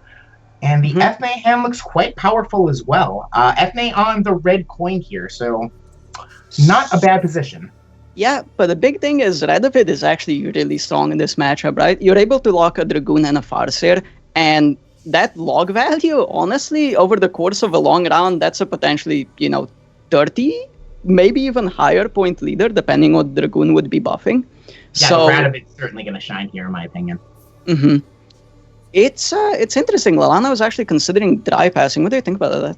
I actually don't hate it. I'm curious why he thought about it and then decided against it, because then you're forcing your opponent to start off down a card. You get to sit back, play reactive, and when you have that Radovid, as you were bringing up, it's really hard for them to set up a nice long round synergy. Well, it's very, very easy for you to do so because there's not a ton of spot removal coming to handle your aspirants and things like that. I actually think that was not a terrible spot for the open pass, but Lalana thought better of it.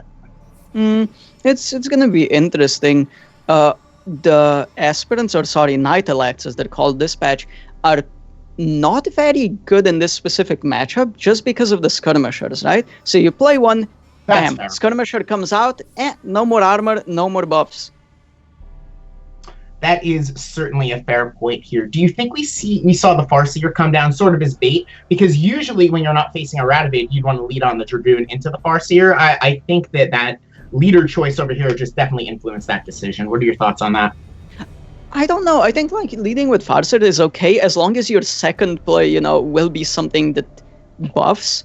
Because technically it is more strength per turn. You're playing a 10 instead of a 9 that a Dragoon would be. But yeah, Dragoon is definitely the card you want locked least, right? Because I would agree. It's giving you carryover rather than just points. Yeah, and it looks like Lalana is, going to hold tight and be very patient here. This is, very patient play by them, just not going, oh, I see the Farseer, I'm going to lock that down right now. I think this is a solid read. I think Lalana's well aware of what's going on, and to that extent, Mr. Robin is not going to give up that second lock target easily until he's really forced into a spot where he sort of has to. On the other hand, just because of the threat of the second, or the threat of the double lock, you're forcing your opponent to not play multiple engines. That in and of itself is already value, even if you're not actively getting it. Yeah, that's a great point. The threat of the activation can oftentimes be more deadly than the actual activation because you're forcing your opponent to play suboptimally. And look how long this round's gone on already. This is so many turns of these engine pieces not getting any value. So even if they don't wind up getting locked, their maximum point ceiling in this matchup is no longer going to be very high because he had to play so suboptimally. Mm-hmm. Now, on the other hand, if you manage to play 3 semi-long rounds, this would be hard and would kind of be reliant on your opponent passing somewhat early. But if you can play 3 semi-long rounds, each one divided somewhat equally, you're able to play a single engine each turn or each round, and that way Radovid never really gets maximum value while your engines are still getting quite good value, honestly.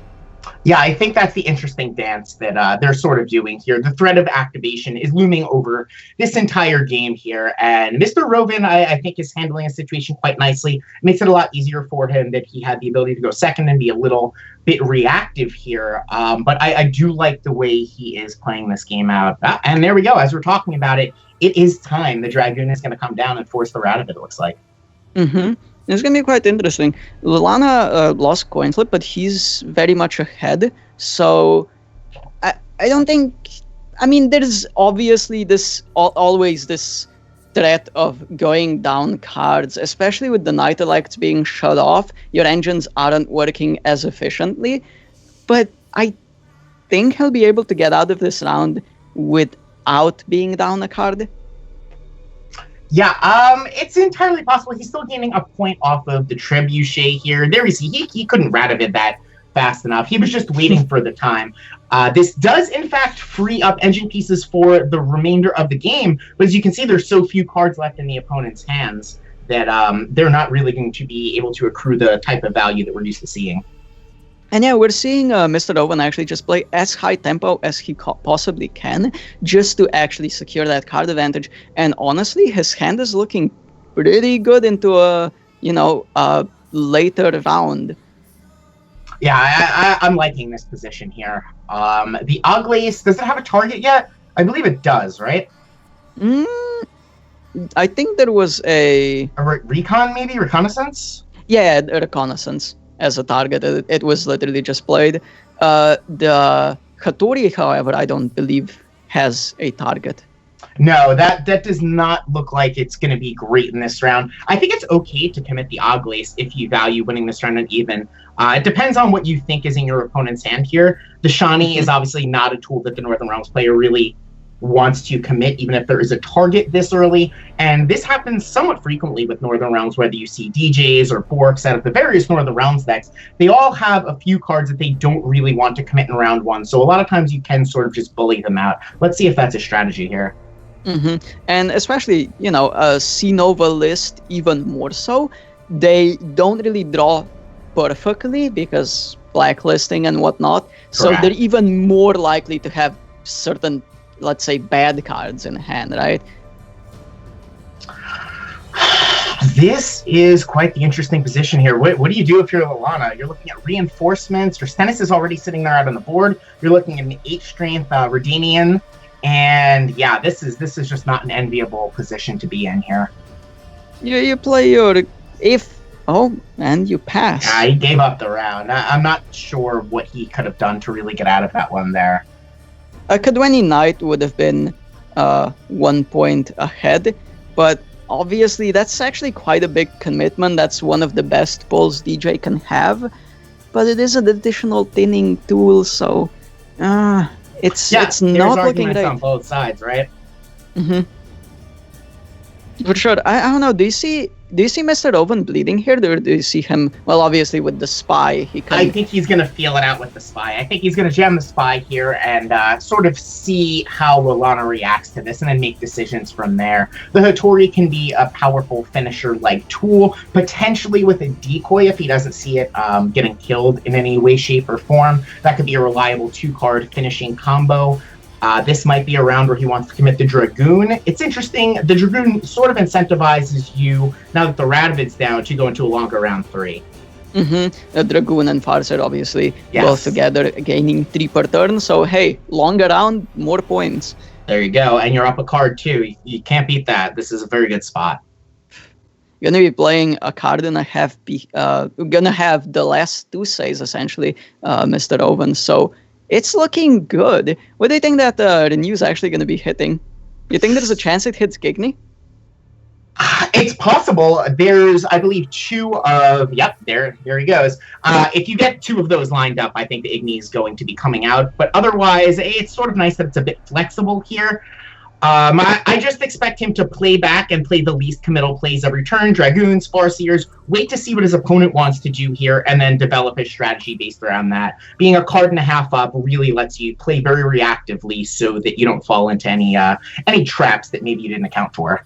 On the other hand, Alana's playing a lot of points, and we're probably going to see quite a lot more with Shield, Last Wish, and that's a lot of golds in the deck, if I remember correctly. He hasn't played anything yet? Yeah, this could be a quite strong play here. The Mandrake, I don't think is going to be incredible value here. It's very likely to hit that Farseer at some point. I think there's a lot riding on this Sheila, and Sheila into Last Wish, I believe, is what's going to happen. Let's see how it goes. There's the Sinova. Bing! Is that good? That seems like a lot of points. Yeah, and you draw another card. Woo! All right. Not going down without a fight, Lalana. Yeah, so, I mean, down a card, but hasn't committed golds yet. And that's you go into a round 3 with Shani, Sinova, DJ. That's only like 4 or 5 cards long. It's looking pretty good, honestly. Yeah, I would say that I had Mr. Robin as a heavy favorite coming into this round, and well, I don't think that's the case anymore. The game is very, very close. Getting optimal value out of that Mandrake might be what this game comes down to. But, I mean, DJ, it looks to be only 2 cards left in the library here, so the DJ is predetermined. We know exactly what we're going to get. The Siri Nova can be played around the Igni after the recent change in the newest patch. I am sure he's just going to leave it alone back there by itself as a 22 in that row.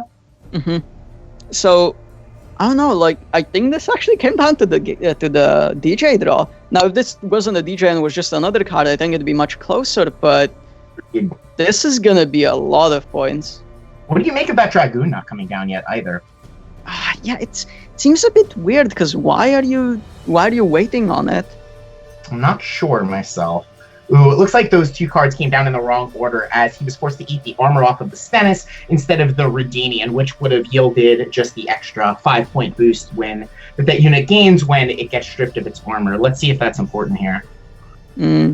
It's looking pretty good for Lalana, though. Now, Rovan does have the last 2 saves, so even 40 points ahead might not be enough, right? And I think it's going to be a lot less than 40 after the Satori's done with the turn. Yeah. Oof. Okay. Honestly, when it's all cleared out and we get to see, just the last 2 plays, I'm still looking at this, at Mr. Rovan as the favorite here. As the Gigny should be enough. Looking at 18 points right now. Ooh. This is super close. If the Gigny, I don't think the Gigny is quite going to be able to do it, because then you're going to have a Dragoon at 11. So 18 and 11, that's looking like a tie to me. Did you count the Farseer getting buffed? I did not count the Farseer. There we go. Okay, so I think the Gigny should be a lock then. Yep, looks like I missed that one. And he's looking at just counting it out and being sure. And I think this is exactly why he actually kept the Dragoon in hand. I didn't realize it so far, but he did have Decoy and Renew in hand. So if his last 2 plays were last 3 plays were Hattori into Decoy into Renew, that Dragoon and Farseer weren't getting points. Yeah, that seems to be the case here. So Mr. Robin showing why he made the finals of this tournament here, and knowing that while usually you want to slap your engine piece down as quick as possible, that he actually had to make a very counterintuitive play here to maintain the buffs on his units, and it looks like it's paying off in spades, and he's going to win a very close one. But you say, as it ends in a draw. What? All right, well, my math is NA math here, guys. NA math. My apologies. I was playing with Locken today, and I'll say it again what I told him, education. But yeah, that's going to be a replay, actually, as the finals of the tournament have a bit of a different rule set than the Swiss portion. Yeah, so do you think, for a regame, they are locked into the same decks, right? So we're going to see the exact same matchup? There's not going to be deck switching? Okay. And I think, honestly, if we see a red coin for Lalana, I would say heavily favored. Radovid does so much in this matchup, and the potential of the round 3 of, DJ Shani C-Nova is honestly quite strong. Yeah, we saw the explosive power of it there. We were both sort of counting Mr. Robin as a heavy favorite until we just saw the raw amount of points that was able to be generated on the other side of the board. You're able to make up for being down a card when each and every one of your cards is just that much more powerful than your opponent's. Mm-hmm. And I think, well, we'll see what the coin flip decides. Who's fated to win this one? And Lalana with the blue once again. Will we see? No, this time not even considering the dry pass. Honestly, I'm so tempted to just dry pass as a Radovid, because you can kind of maybe get out tempoed, but not really, because your opponent is reliant on Dragoons and Farseers for value. So I don't know.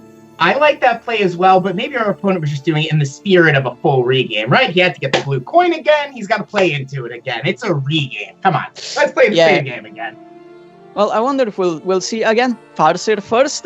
We see the Dwarven Agitator second. This time Night Elect came third, not second. So a bit of a different line. Yeah.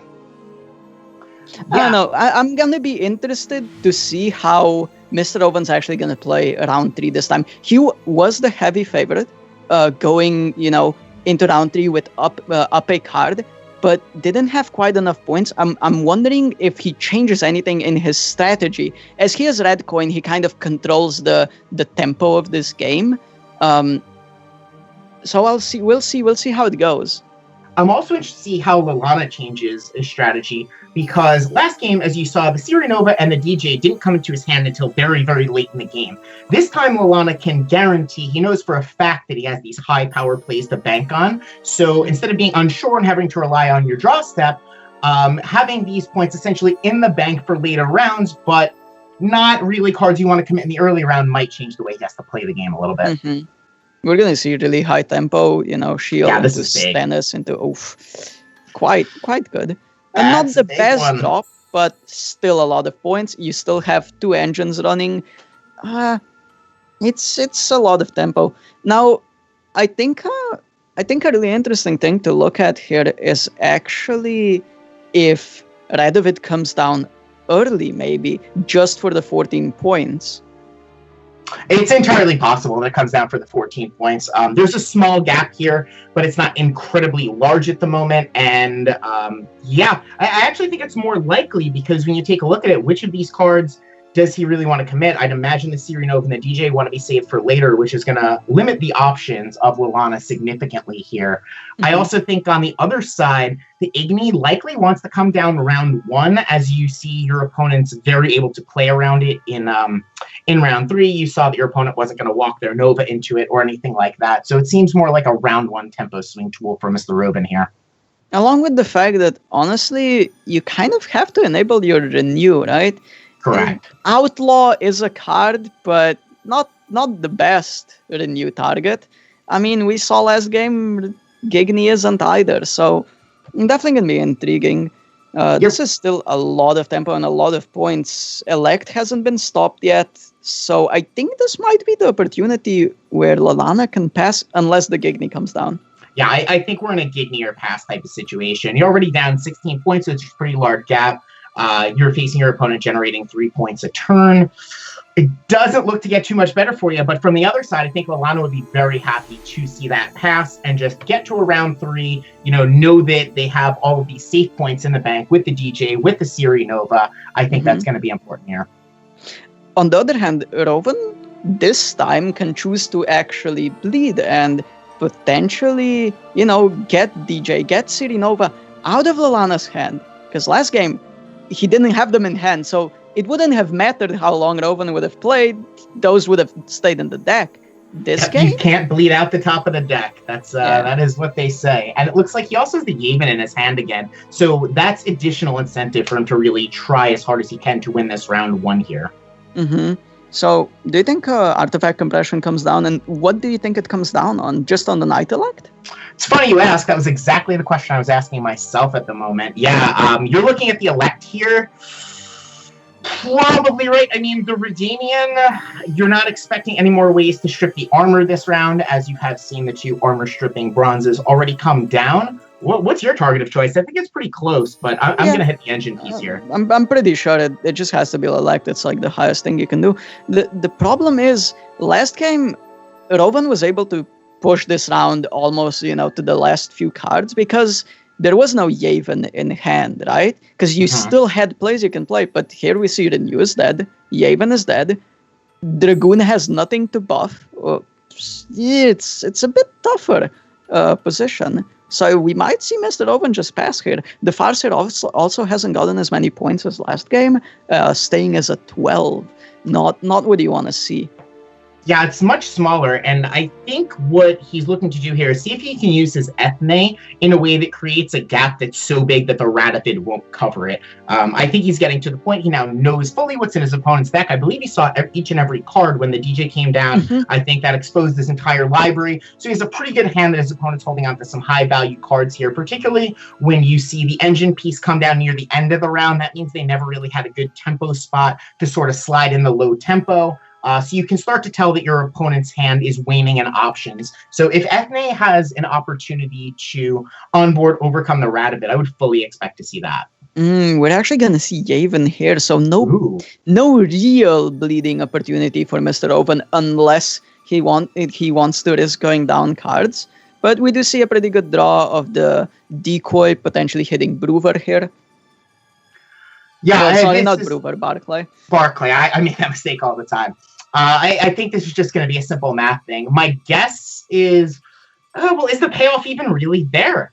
That Gavin is sort of perplexing here. The payoff for winning this round just significantly lessened, because then by trying to bleed the Northern Realm player, if you go down a card, I don't think he's doing it in one. And if you go down a card here, you run the real risk of never getting that card back. Yeah, so I've got to say, I think Lalana's favored. At this point, I think Lalana, just has the tools to win this game.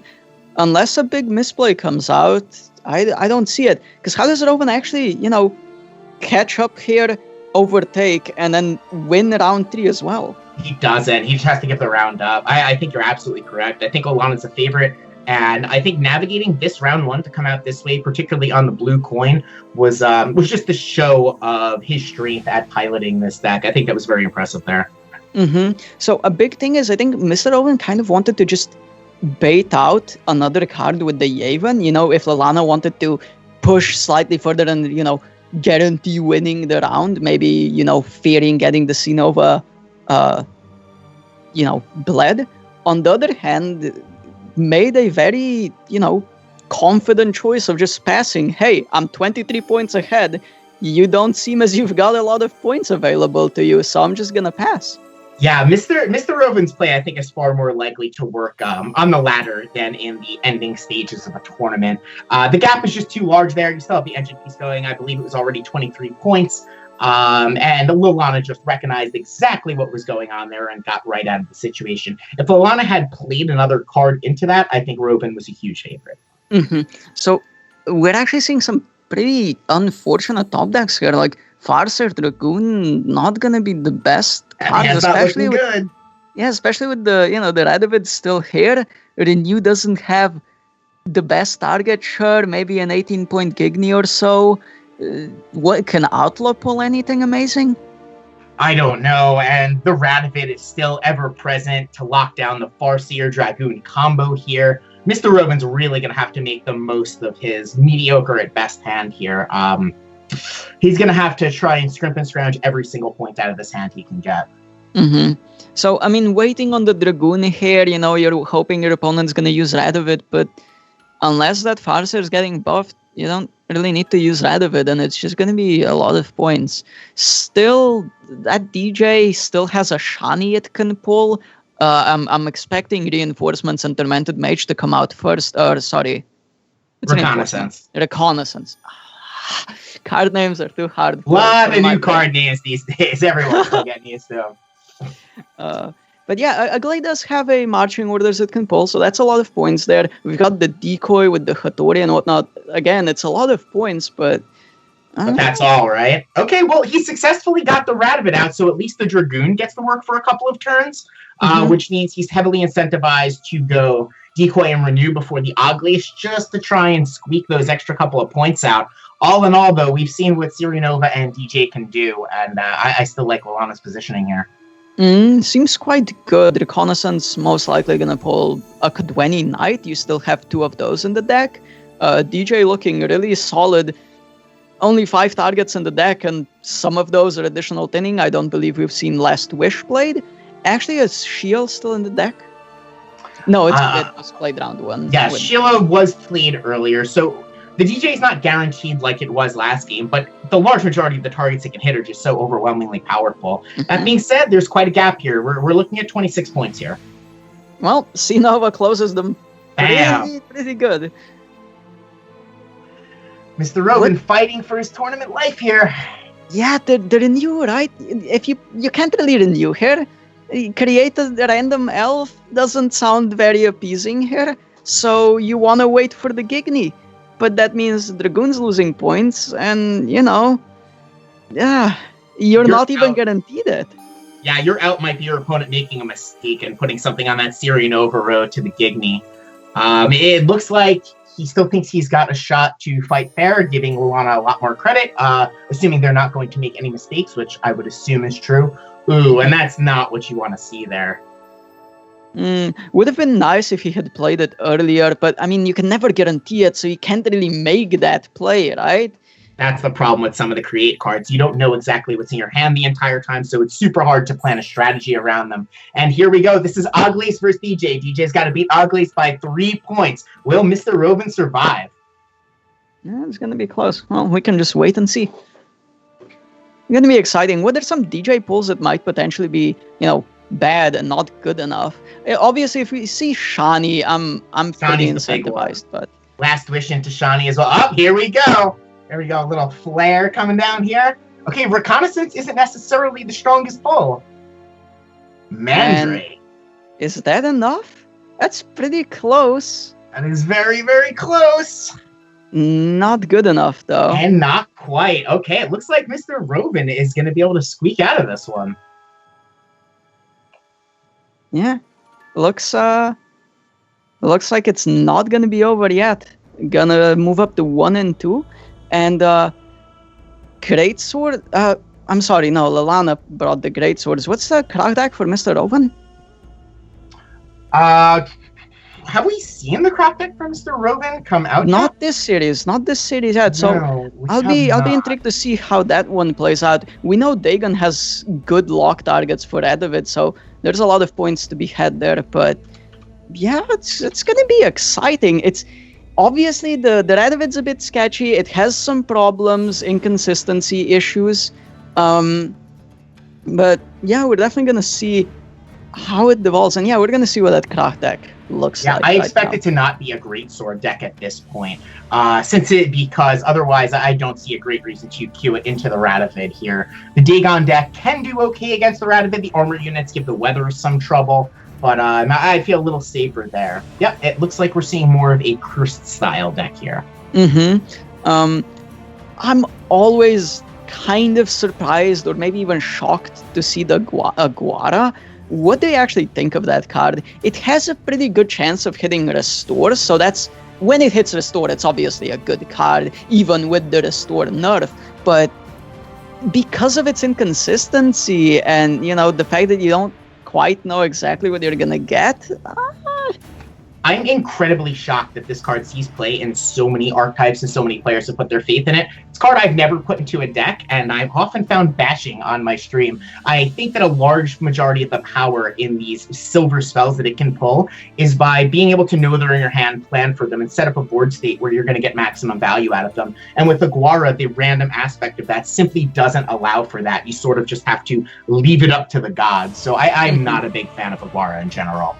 Yeah, Radovid does have some lock targets. There should be a Olgerd, maybe a Morgvarg, or maybe an Olgerd and definitely a Morgvarg in that cursed style list. So definitely going to have some lock targets. It's going to be interesting how long Mr. Robin waits to play them, knowing they'll get locked. Do you maybe try everything in your power to force out the Radovid before you play them, or do you just play them as a cursed body?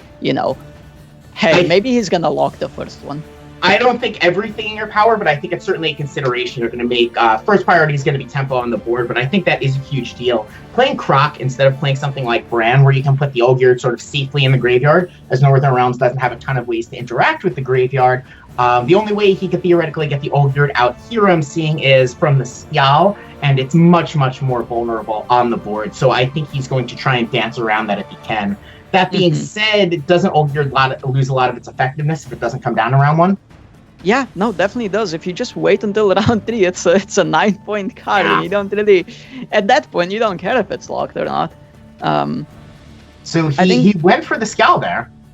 Yeah, I think this is actually somewhat of an unlucky pull. I think unless you're trying to use Heim as a create mechanic to try and find a Stennis or the like in a later round, I think you want to use Heim first to hit one of your non-Marauder targets, non-Berserkers.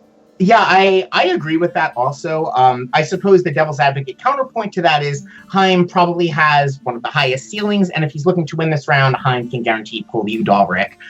So there is that. It could just be a giant finisher later or a guaranteed way to get into his spy since he doesn't have it in his hand. I imagine that's what he's thinking, but I think I'm sort of with you on that play. So there's a very interesting play you can do as Krach here, or as Mr. Open, is you play one carryover and then you pass. So you're forcing your opponent to either lock one carryover or you get carryover. But we're seeing a pass a bit early. That's an early pass. Let's see how this one pans out for him. I guess he feels confident in his ability to play further into the rounds. Well, if we see a Shani later this game, it's going to be a strong Shani. Yeah, yes, it is. The 10-strength Sheila is an absolute beating when you get to Shani at back. That's sort of the hidden mode on the Mandrake in this deck. Mm-hmm. What's interesting is, I mean, I respect the pass. Your opponent has 2 Night Elects that you can't really interact with on board, so that's a lot of points that are going to, pile on really fast. So I respect the pass. I would have liked to see maybe playing that one carryover, either to force out a Radovid or to secure carryover for this round. Yeah, without the carryover, he's just sort of at the will of his opponent. His opponent has decided that they're just going to go ahead and take it to a long round 3. Now, we're not going to see great swords here. I don't think we're going to see light longships, any long-term value generation tools. And there's also the potential by having this short round 3 that maybe your Skellige opponent doesn't get the chance to fill up their graveyard quite as much as they would really like if they have this type of hand with Restore, 3 Priestesses, and a Sigdrifa. So we'll see how that plays out as well. Yeah, definitely. And that's a Noodleric. You don't really want him here, right? No, I don't think you want him here. It doesn't look like you have a great way to take a lot of advantage of having the last play here. His hand doesn't contain anything to really interact with the Siri Nova, which you can assume is your opponent's last play, so you're sort of just giving away 13 points. And I think technically, every now and then you might hit Scorch off of a Guara. Sure. There's always the old Hail Mary pass. Yeah, it's interesting. We're looking at some engines from Lallana here. The one Trebuchet, probably a Reaver Scout into a second one. I don't think I've seen Reaver Scout, so no Reaver Scout here, but most likely going to be able to find a second one. So definitely going to be gaining some points per turn. Noteworthy to mention, however, though, every time Reinforced Trebuchet hits a non-wounded, non-cursed unit, it's doing 0 points of damage, or potentially even giving your opponents points. Exactly, and that was the point I was about to bring up. I think that's a huge deal, and I think that's a large part of the reason we don't see Lallana lead off with it here. They are taking that into consideration. I believe Lallana had moused over the card and then thought a little bit better of just empowering the Berserker Marauders of their opponent. That being said, that's sort of one of the reasons to get into the longer round with the engine cards, so there's arguments to be made both ways. Well, Shani would have liked to resurrect, an engine in the form of Night Elect, but on the other hand, you have that shield you can play, and I mean, it got strengthened specifically for the reason that you Shani it, so I'm expecting that Shani shield to come out, some point in the next maybe 4 or so plays. at the agree. latest.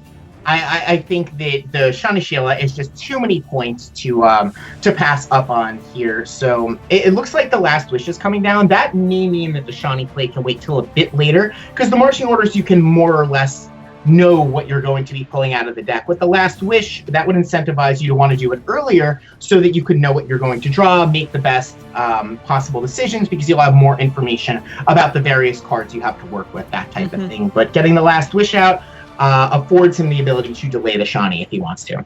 On the other hand, waiting for the last possible, point to play the Shani Shield, it also means that you can thin your deck more, which lowers the pool of cards you can draw with Shield. So really, really nice patience here. And as I talk about patience, here it comes. The other thing is, if the Shani Sheila draws you into another engine piece, I guess you'd like to get that online as soon as possible, right? Mm-hmm.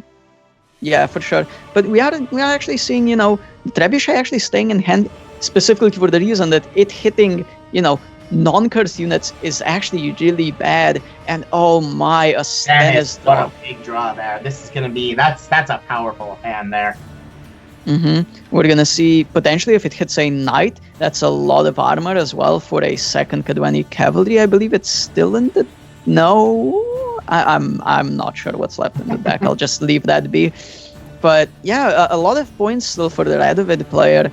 And, keeping up in points while remaining equal on cards. So, looking good. That's one of the bigger... the start of the big tempo plays. Really, everything in his hand is also powerful, except for this Age Strength engine piece here. It just gets so much value every time that horse guy, I forget his name, hooks up with one of the Redanians there. Kadwani Cavalry. Definitely. Yeah, it's an interesting card. Like each one separately is so weak, but when together, they're actually really good bronzes. And we're seeing some unfortunate, positioning for Rowan here. The deck relies... Yeah, you always hate to, your deck relies on, playing your carryover Morgvar Golgerd early and then just having 3 points in the later rounds. But versus Radovid, if you do that, you're not actually getting points pretty later. However, if you don't do it, you end up with situations like these where you're playing a Nulgerd in round 3. We've seen Radovid have that effect multiple times in this series. Damned if you do and damned if you don't. You're either just losing tons of value by the threat of the Radovid coming down, or, it's just getting locked up. So your value is just getting sent off to Radovid's favorite little prison over there. Oh, and that's Stennis hitting an elite. If there is a Kadwani Cavalry left in the deck, there's a fairly high chance DJ will find it. There's still a Reconnaissance in the deck as well. So quite a likely chance to find it if it's still there. And that is a lot of points. That's 9 armor plus the 5 boost off of the elite. Yeah, that's a big play there. And it looks like Rovan is starting to consider spinning the wheel. Something like Hailstorm could come down and be potentially very, very powerful here. It looks like Lallana wants to keep the back row completely clean just for the Syria Nova is, I think, what's going on here. So Hailstorm might actually go up in value. Whatever Ivoire winds up pulling, I think is going to have a huge impact on this game. Yeah, for sure. Well, the thing is, Lallana's hand is stacked. That's a 14, a 22, and a DJ. You love to see that when you're ahead 16 points and you're even on cards. Well, he wasn't even on cards. Now we're down to even on cards, right? Now it's 3-3. Yeah, the gap wasn't quite that big. And there we do see the Syria Nova coming down. The big old beat stick. She's got the whole row to herself, not getting Igni today. I wonder if the Iguaras come down now. Let's see what we hit. The tension is building. The whole tournament could be riding on this. No RNG and Gwent, boys. I love to see this. This is my favorite part of every esports tournament. Every single event coming down to a 50-50. Yeah, is Rovan gonna rope us for the maximum suspense value here? It must be a hard choice.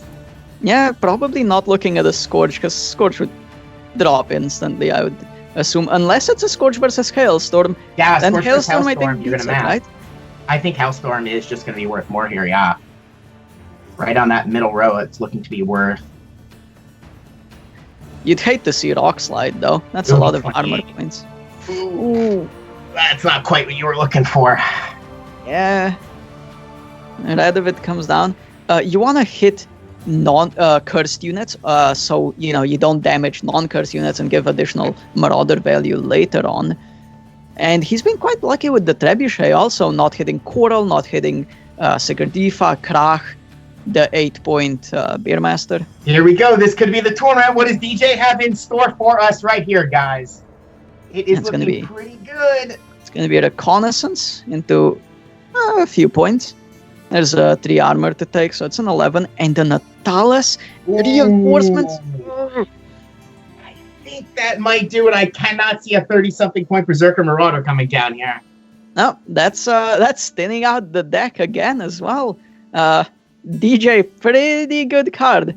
Yeah, it turns out playing 2 cards for 1 card is a good mechanic here, and that's going to be it. Lalana is going to take down the tournament. Congratulations. Very well played by Lalana there.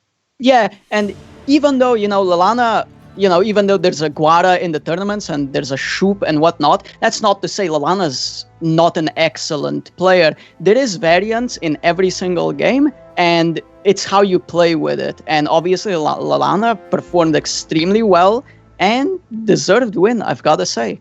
Yeah, particularly that game where Lalana was, down a card going into round 3 and just min-maxed every single point he could to get that result. Keep everything going. I was really impressed with the play there. Mm-hmm.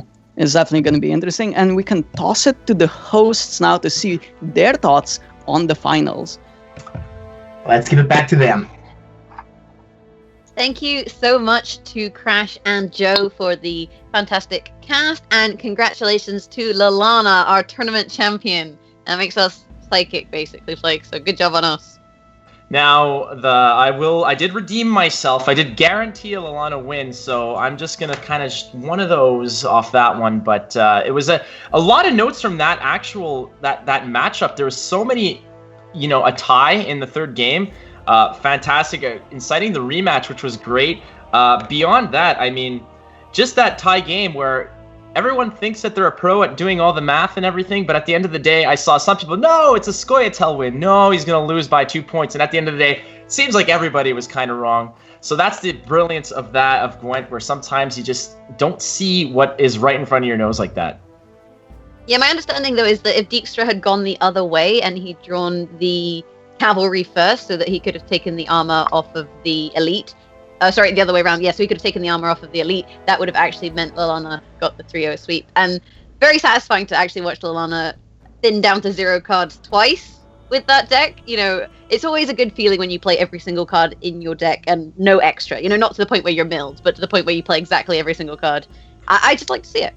And it's good to also see that in Game 4, the last play, the DJ last play, the little BM, the emoting of the watch this into absolutely a giant whiff, which was kind of fun to see. So as we get a look at the leaderboard over here, I just want to remind everyone that, I mean, these are names that we're not necessarily all that familiar with, but look who was taken down to get to the final spot where Lalana sits on top of the pile. People like Mago didn't make it out of the first round. You have Crokies, who Mr. Rovan took down. Vishra couldn't get through the second round. There was all kinds of fantastic big names like Vaish that these competitors had to go and fight their way through to get out on top. So these might be names you don't recognize now, but they might be names that down the road become a lot more prevalent in Gwent.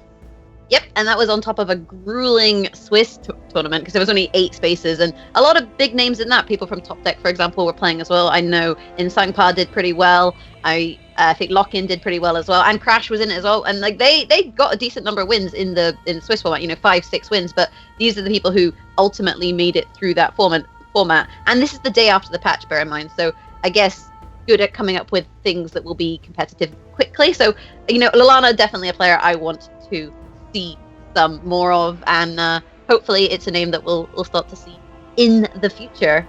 So can we just go back to one quick point? The fact that Shoop went 2-0 in this one and won some convincing games, is that that's a fantastic element for competitive Gwent in itself. Are more people going to be seeing or bringing Shoop decks to competitive atmospheres now. Is that something that we're going to see because of Lallana's just, I don't want to call it dominance because, but there were some solid dice rolls there that definitely fell in her favor.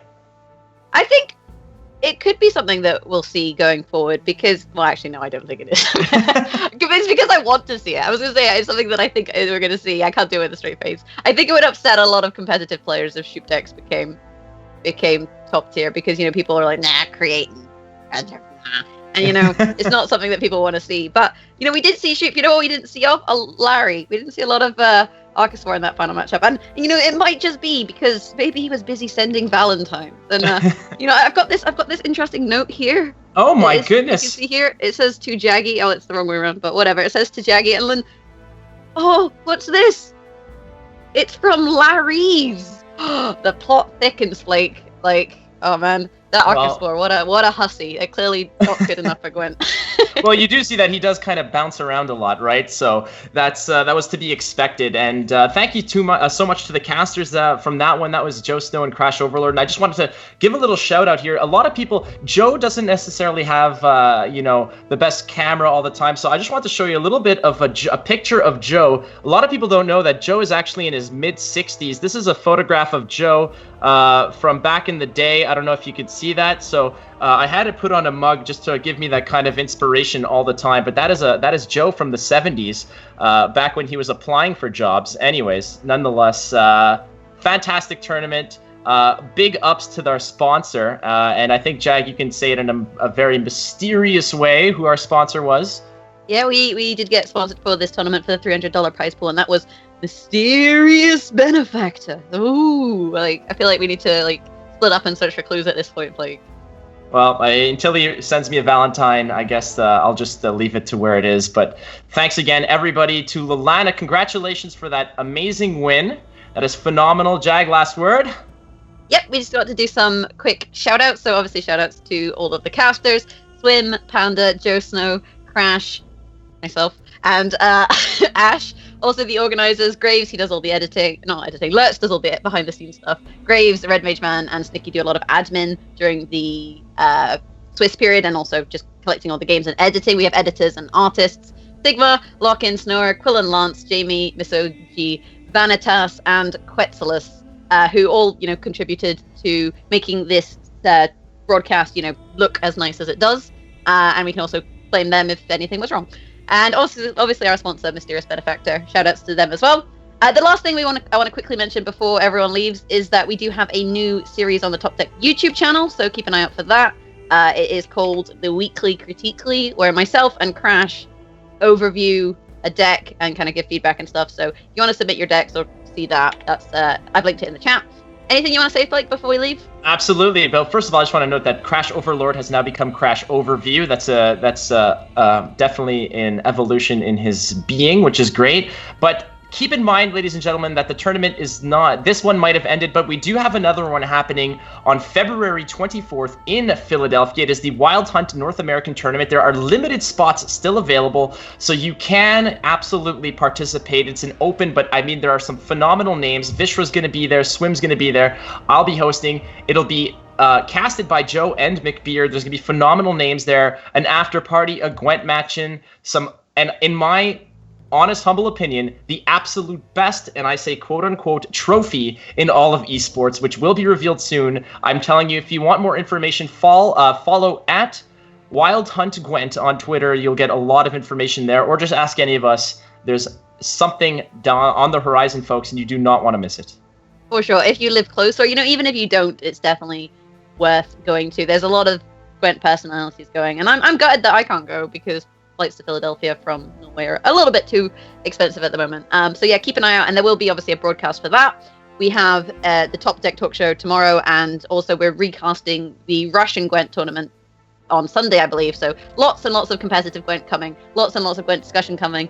So make sure you follow the channel, follow us on Twitter, on YouTube and all that. And beyond that, have a lovely day. Thank you so much for watching. I've been Jaggerus. I am Flake. And hopefully we'll see you next time. Bye.